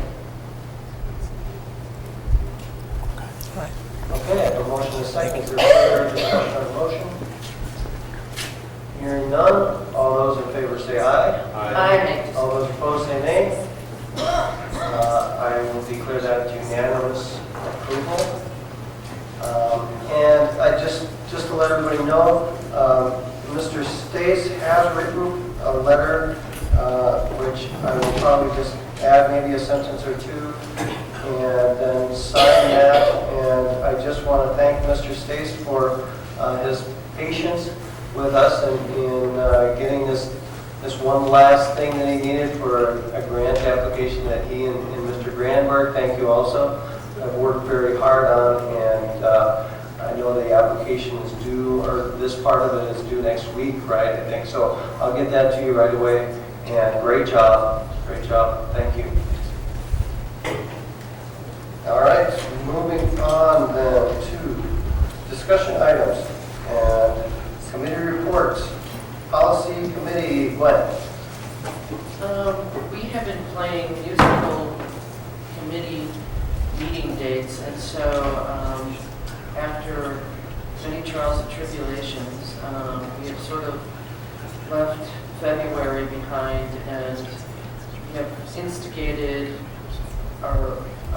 that every first Tuesday of the month from here on out is from 5 p.m. to 6:30 p.m., so mark your calendars. The agenda, we're still working on that for the March 1st, for the first meeting in March, and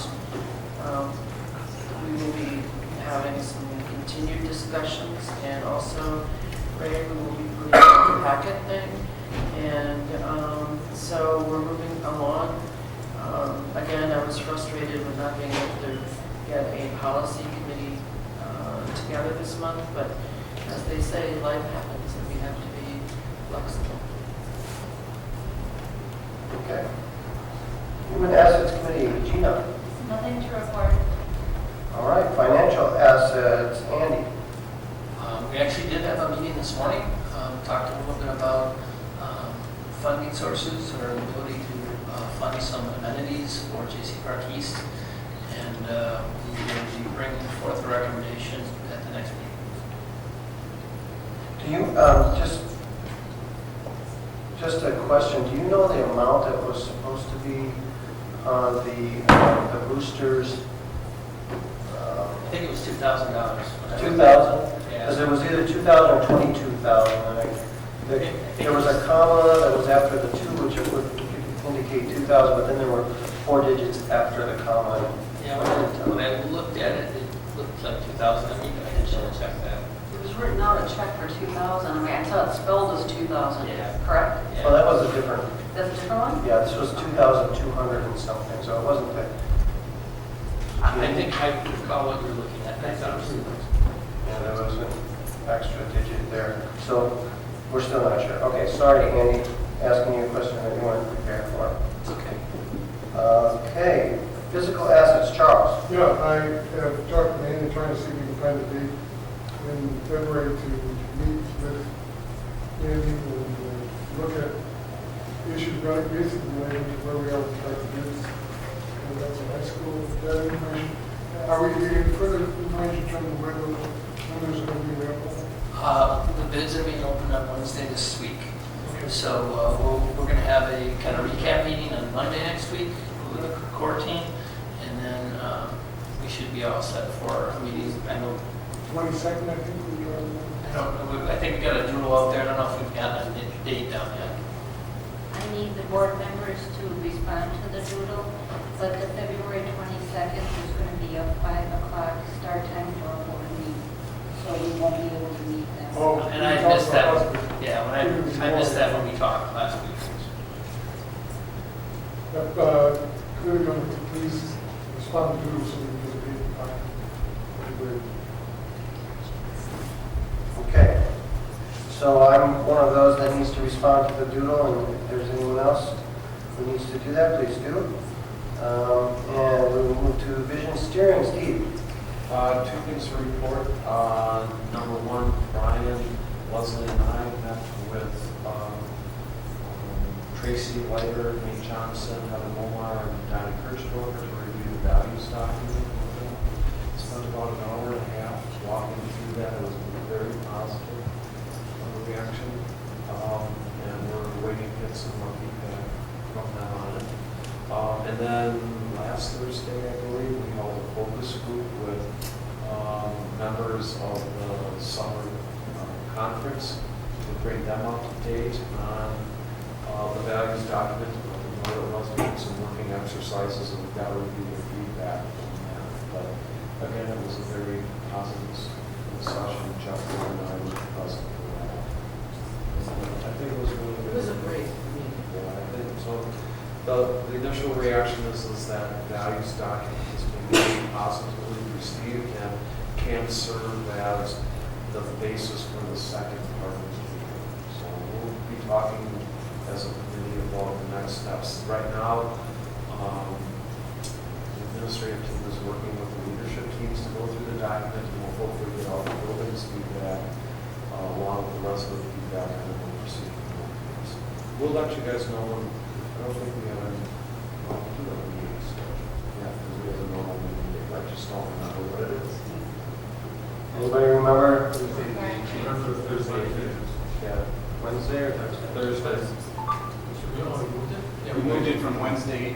It's usually the third Wednesday of the month, and some people have conflicts, so just got advanced one morning. 7:30. Yes. So is that just advanced one morning for this company, or? Just this time. Just this time, okay. Great. That's great news from everybody by what's going on with the committees. Are doing good work.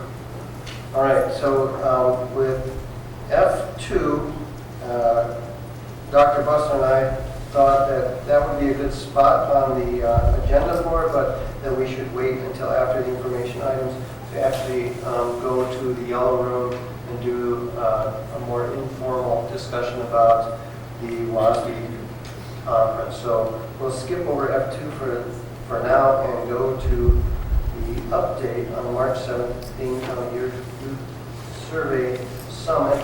And who is that? I'm going to get that started.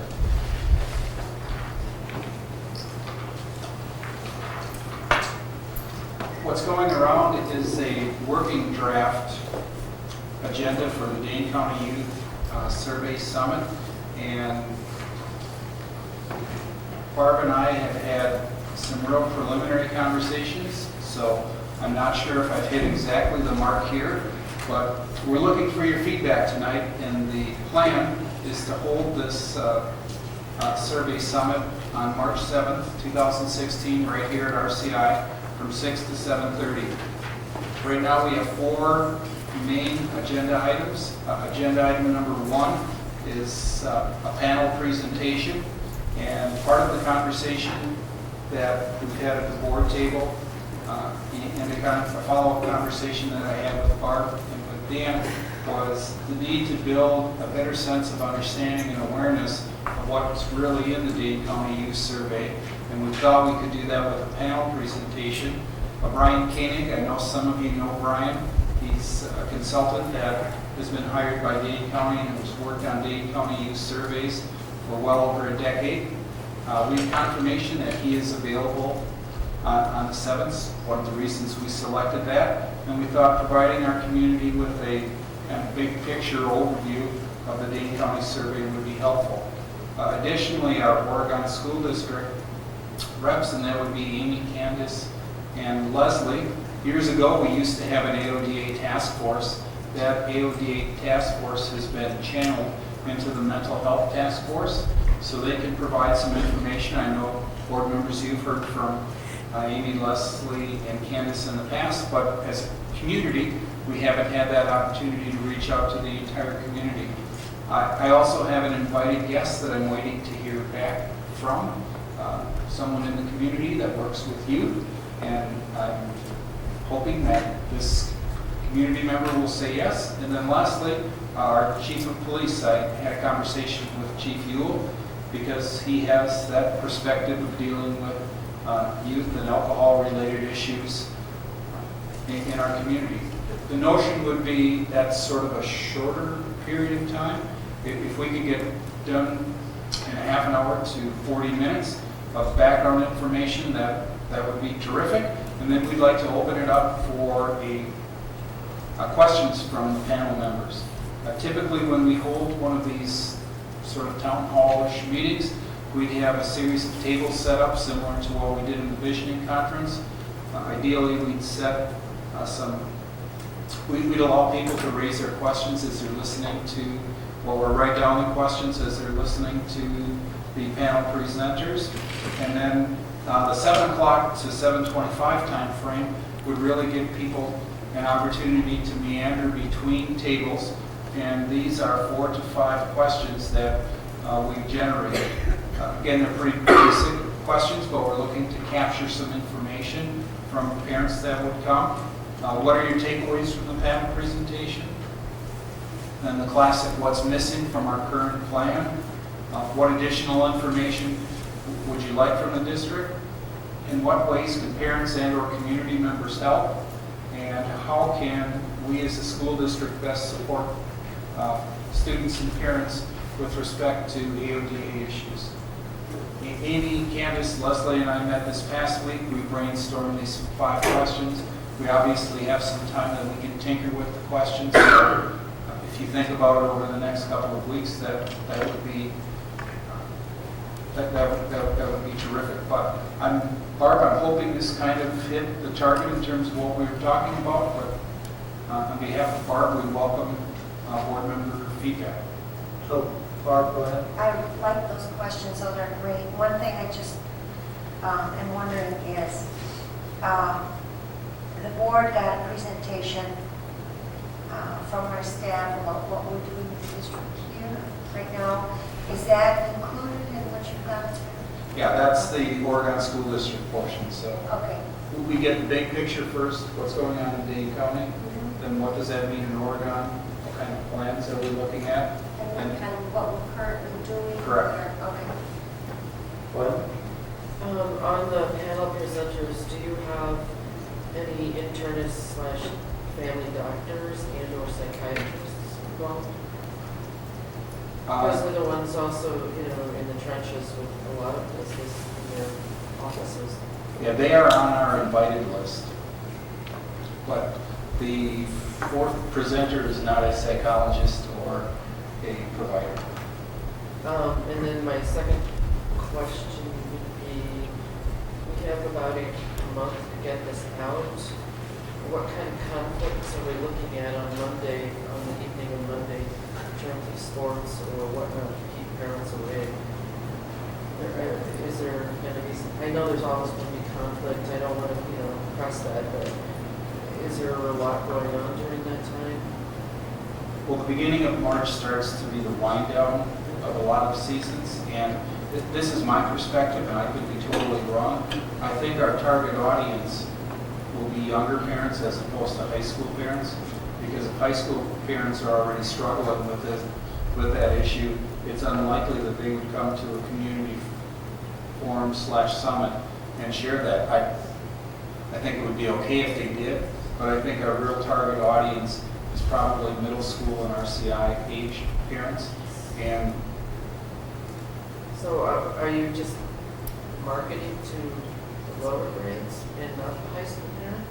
no, I was about to say that we're going to hit send on an all-staff email and all parent email. So we'll drop this invitation to probably 5,000 different email accounts. I just suspect the parents that will tend to show up, it will be a greater percentage of RCI parents and or middle school parents. I would like to see a physician on the panel too. Charles? I was just going to suggest possibly considering extending the invitation to our municipal judge. To walk also. That's a good idea. You have now identified the person I'm waiting to hear back from. Oh, okay. Ray? Yeah, I was going to say, there was a position on the mental health task force committee, so that might be someone we could ask when you're mentioning that. I like this. I think there's a lot of good information here. I'm wondering if an hour and a half is enough time to do this, especially if there's a good number of people, so they can get their ideas out and ask the questions that they have. So I'm noticing here we have like 20 minutes for questions for panel members. It might be a little small given, some of the information that we put out there. Yeah, we always worry about how much time can we reasonably get from parents. I'd like it to go to 10 o'clock, but I think I'd be the only one here, except for the other administrators that would be forced to be with me at 9:55. But I think we can be flexible. If there's people that are engaged and still wanting to have a conversation, we'll hang around and talk to them as long as they'd like to stay. If we have people in the community who might not be on your parent list, how would you like to handle that? Do you want to mail them an invitation, or would you like us to forward the invitation to them, or? Either way, or you could drop us a list of email invitations as well. I don't think there's a limit in terms of who we'd like to have. I know our initial list, I took a picture of it the other day, and we have about 40 people that we identify as as potential invitees, and I'll just kind of slide down the list to give you a sense. We'd like to invite Steve Stevens as village president and our village administrator. We reach out to the city of Fitchburg as well. The Oregon clergy, the senior center, some of our municipal leaders, like our fire department, who oftentimes will respond to an issue through EMS when we have a challenging situation. We have the Chamber of Commerce. We have several providers, including Mary Sella, UW&D doctors, Beth Whitmore, if you know who Beth is. She's mental health care provider.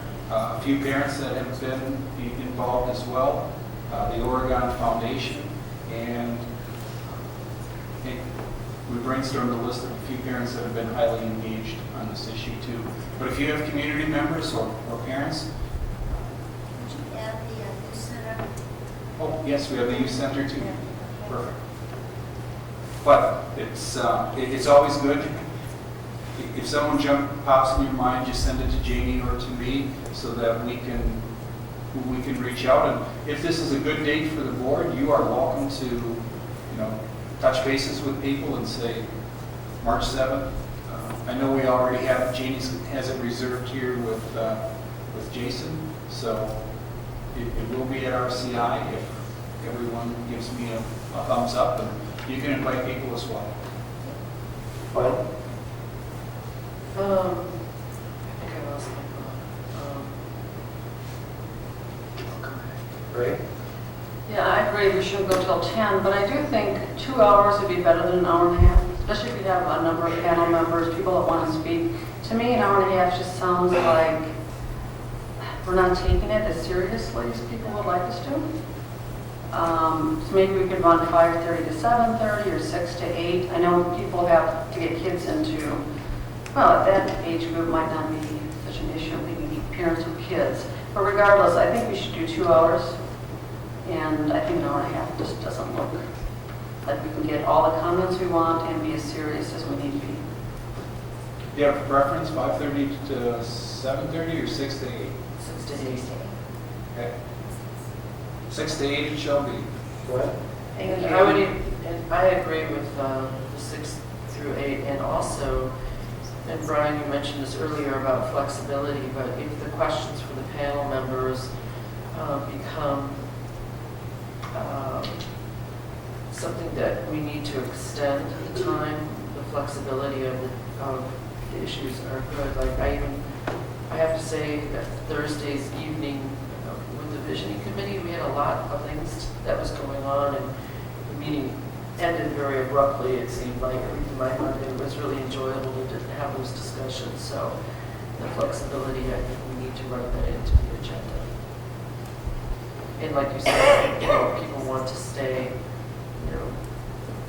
honor that, which is hard for everybody because I know they have to get up in the morning, but it's a big issue. Charles? I would like to suggest, considering the idea of floating suggestion that we have, or see if there's interest in having a continuing group, perhaps a smaller group of people who might be willing to sort of work on follow-up to whatever our suggestions are, these come out in summer. We just want to make sure and not step on the toes of the mental health task force, because they're basically working on that already. There's some community members as well as school staff, and I just wouldn't want to step on their toes. I'm just trying to think of a way in which we can make sure that the discussion that started there doesn't just stop. And it's directing that to the mental health task force, that would be fine, but I just don't believe that we can make sure that what comes out of this summer is something that we follow up. Okay, we will move down to G2, Superintendent's Report. Couple of quick things I just read on the email late today. I believe it's Assembly Bill 451, but the number isn't important. What's important is the nature of the bill. Apparently the referendum limit bill is coming back in the Assembly, and it's going to be acted on this week. And if you recall, I'll dust your memory off for a second, that was the referendum bill that put a limit that a school district could only go to referendum on a particular issue every 2 years. And I just feel that takes away school board authority and puts an artificial constraint on schools. That's my personal opinion, and I know we had conversation about that, so I wanted to get that out for you. Steve also mentioned the January 28th Vision Committee Focus Group meeting. It was terrific, and glad that we had that opportunity. In addition, Leslie and I are meeting with all school leadership teams. So far, we've met with 2 school leadership teams, and we're looking at those 5 value statements with respect to, now I'm shortening them a little bit, relevant learning was one value. A second of value was highly effective educators, educational equity, strong family and community partnerships, and the whole child emphasis. Additionally, we're taking the Vision Committee's paper, the draft paper that's been put together, and as Steve mentioned, the positive feedback we've received from the OEA, I would say we've received an equally positive amount of feedback from the school leadership teams. So we hope that continues, but if it doesn't, that's okay. We're looking for feedback so we can bring it back to the Visioning Committee. Something I hope you have heard about, I think I shared it a couple of weeks ago, but it's a milestone worth reminding everyone. The NIDA Fund reached over $250,000 worth of contributions to our community over the last many, many years. And that $250,000 is an incredible goal to reach, and I know they have plans to raise another $250,000, and that money goes to families that are struggling in the greater Oregon community. This I don't know a lot about, but I've read this information in an update from a lobbyist. Apparently there's a concealed carry for knives law that was recently approved. That caught me a little bit by surprise. I didn't know that that was under consideration. I can't give you a lot of details on it, but as you can imagine, that worries me, worries school administrators, and I don't know how it, I haven't read the details of how it impacts school property, but obviously it's a concern. As we learn more, we'll share more with that. Then bids are due on the high school project this Wednesday, so we're looking forward to that. Andy will be taking some of the bids tomorrow from Findorf on any work that they plan to self-perform, and then the full list of bids will come in on Wednesday. It will take Andy and the Findorf team a little while to sift and winnow through that, and we are hoping we have a result similar to the result we had with the middle school bids. And then lastly, the March 7th community meeting. We will keep it at RCI, and we'll adjust the time from an hour and a half to 8 p.m. And in the meantime, if you've got comments or feedback, why don't you get them to Barb and to me? We're sort of heading this up, but that doesn't mean we couldn't head this up with other people. Again, within the open meetings law. But we're looking forward to that date. That concludes my report. Thank you, Dr. Bussler. I had a clarifying question about the referendum limit bill. I remember last time it was being discussed, there was also an element that said you could only bring referenda on regularly scheduled voting days. Is that That's my part of that? That's my recollection of where it's at. They basically resurrected the entire bill, and it's coming back. We're also looking at a bill to restrict our ability to lobby to make up for shortages from the voucher transfers. Yes. Last week vouchers were out. This week it's coming back. I expect we can probably anticipate proposals to allow concealed carry for weapons of mass destruction.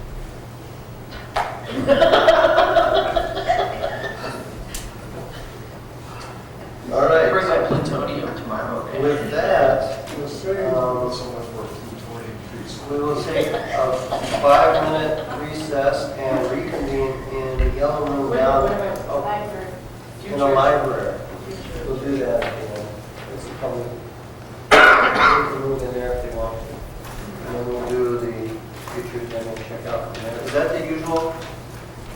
Do we do the future agenda and check out from the end of that, or do we do that? Can we do that now? We usually do that here.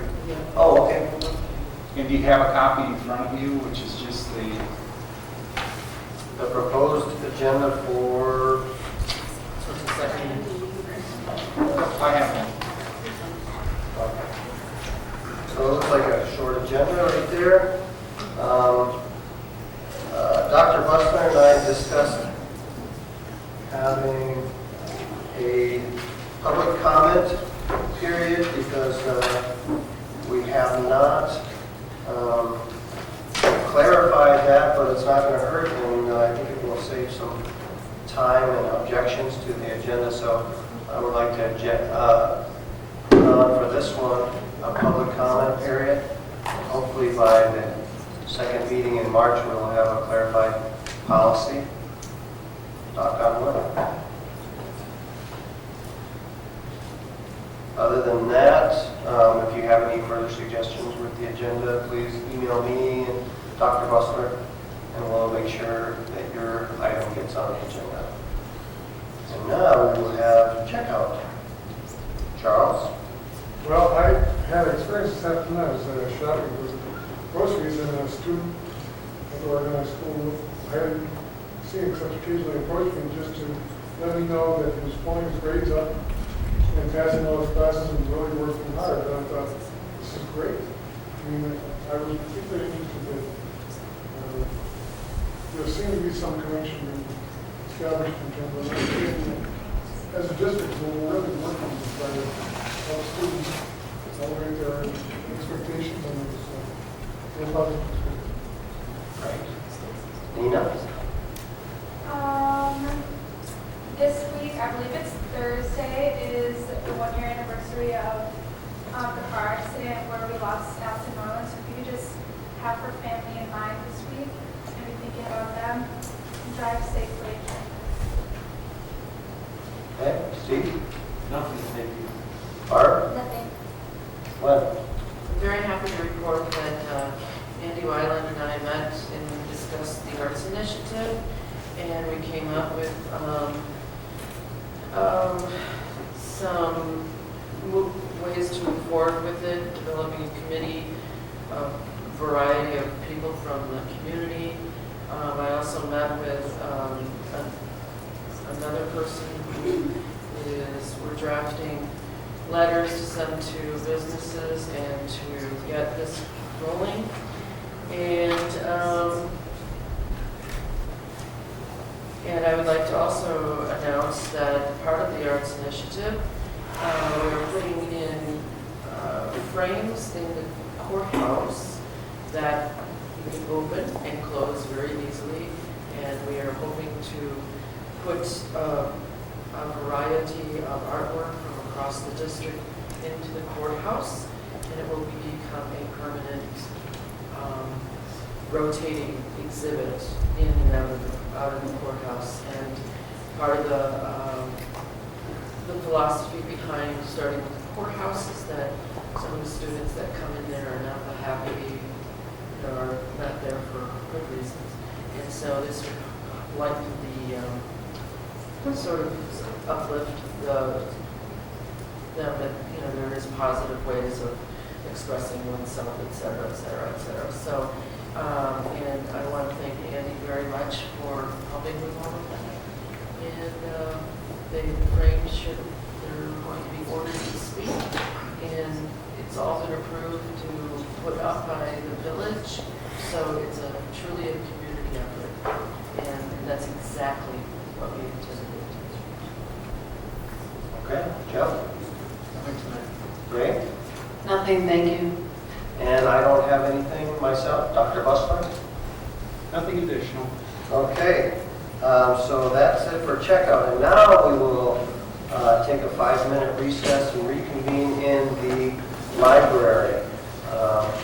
If anyone would like to join us, it's going to be a rather free-flowing discussion about the WASB, the annual WASB convention, the Wisconsin Association of School Boards. Good convention, I understand. See you in 5. Yeah.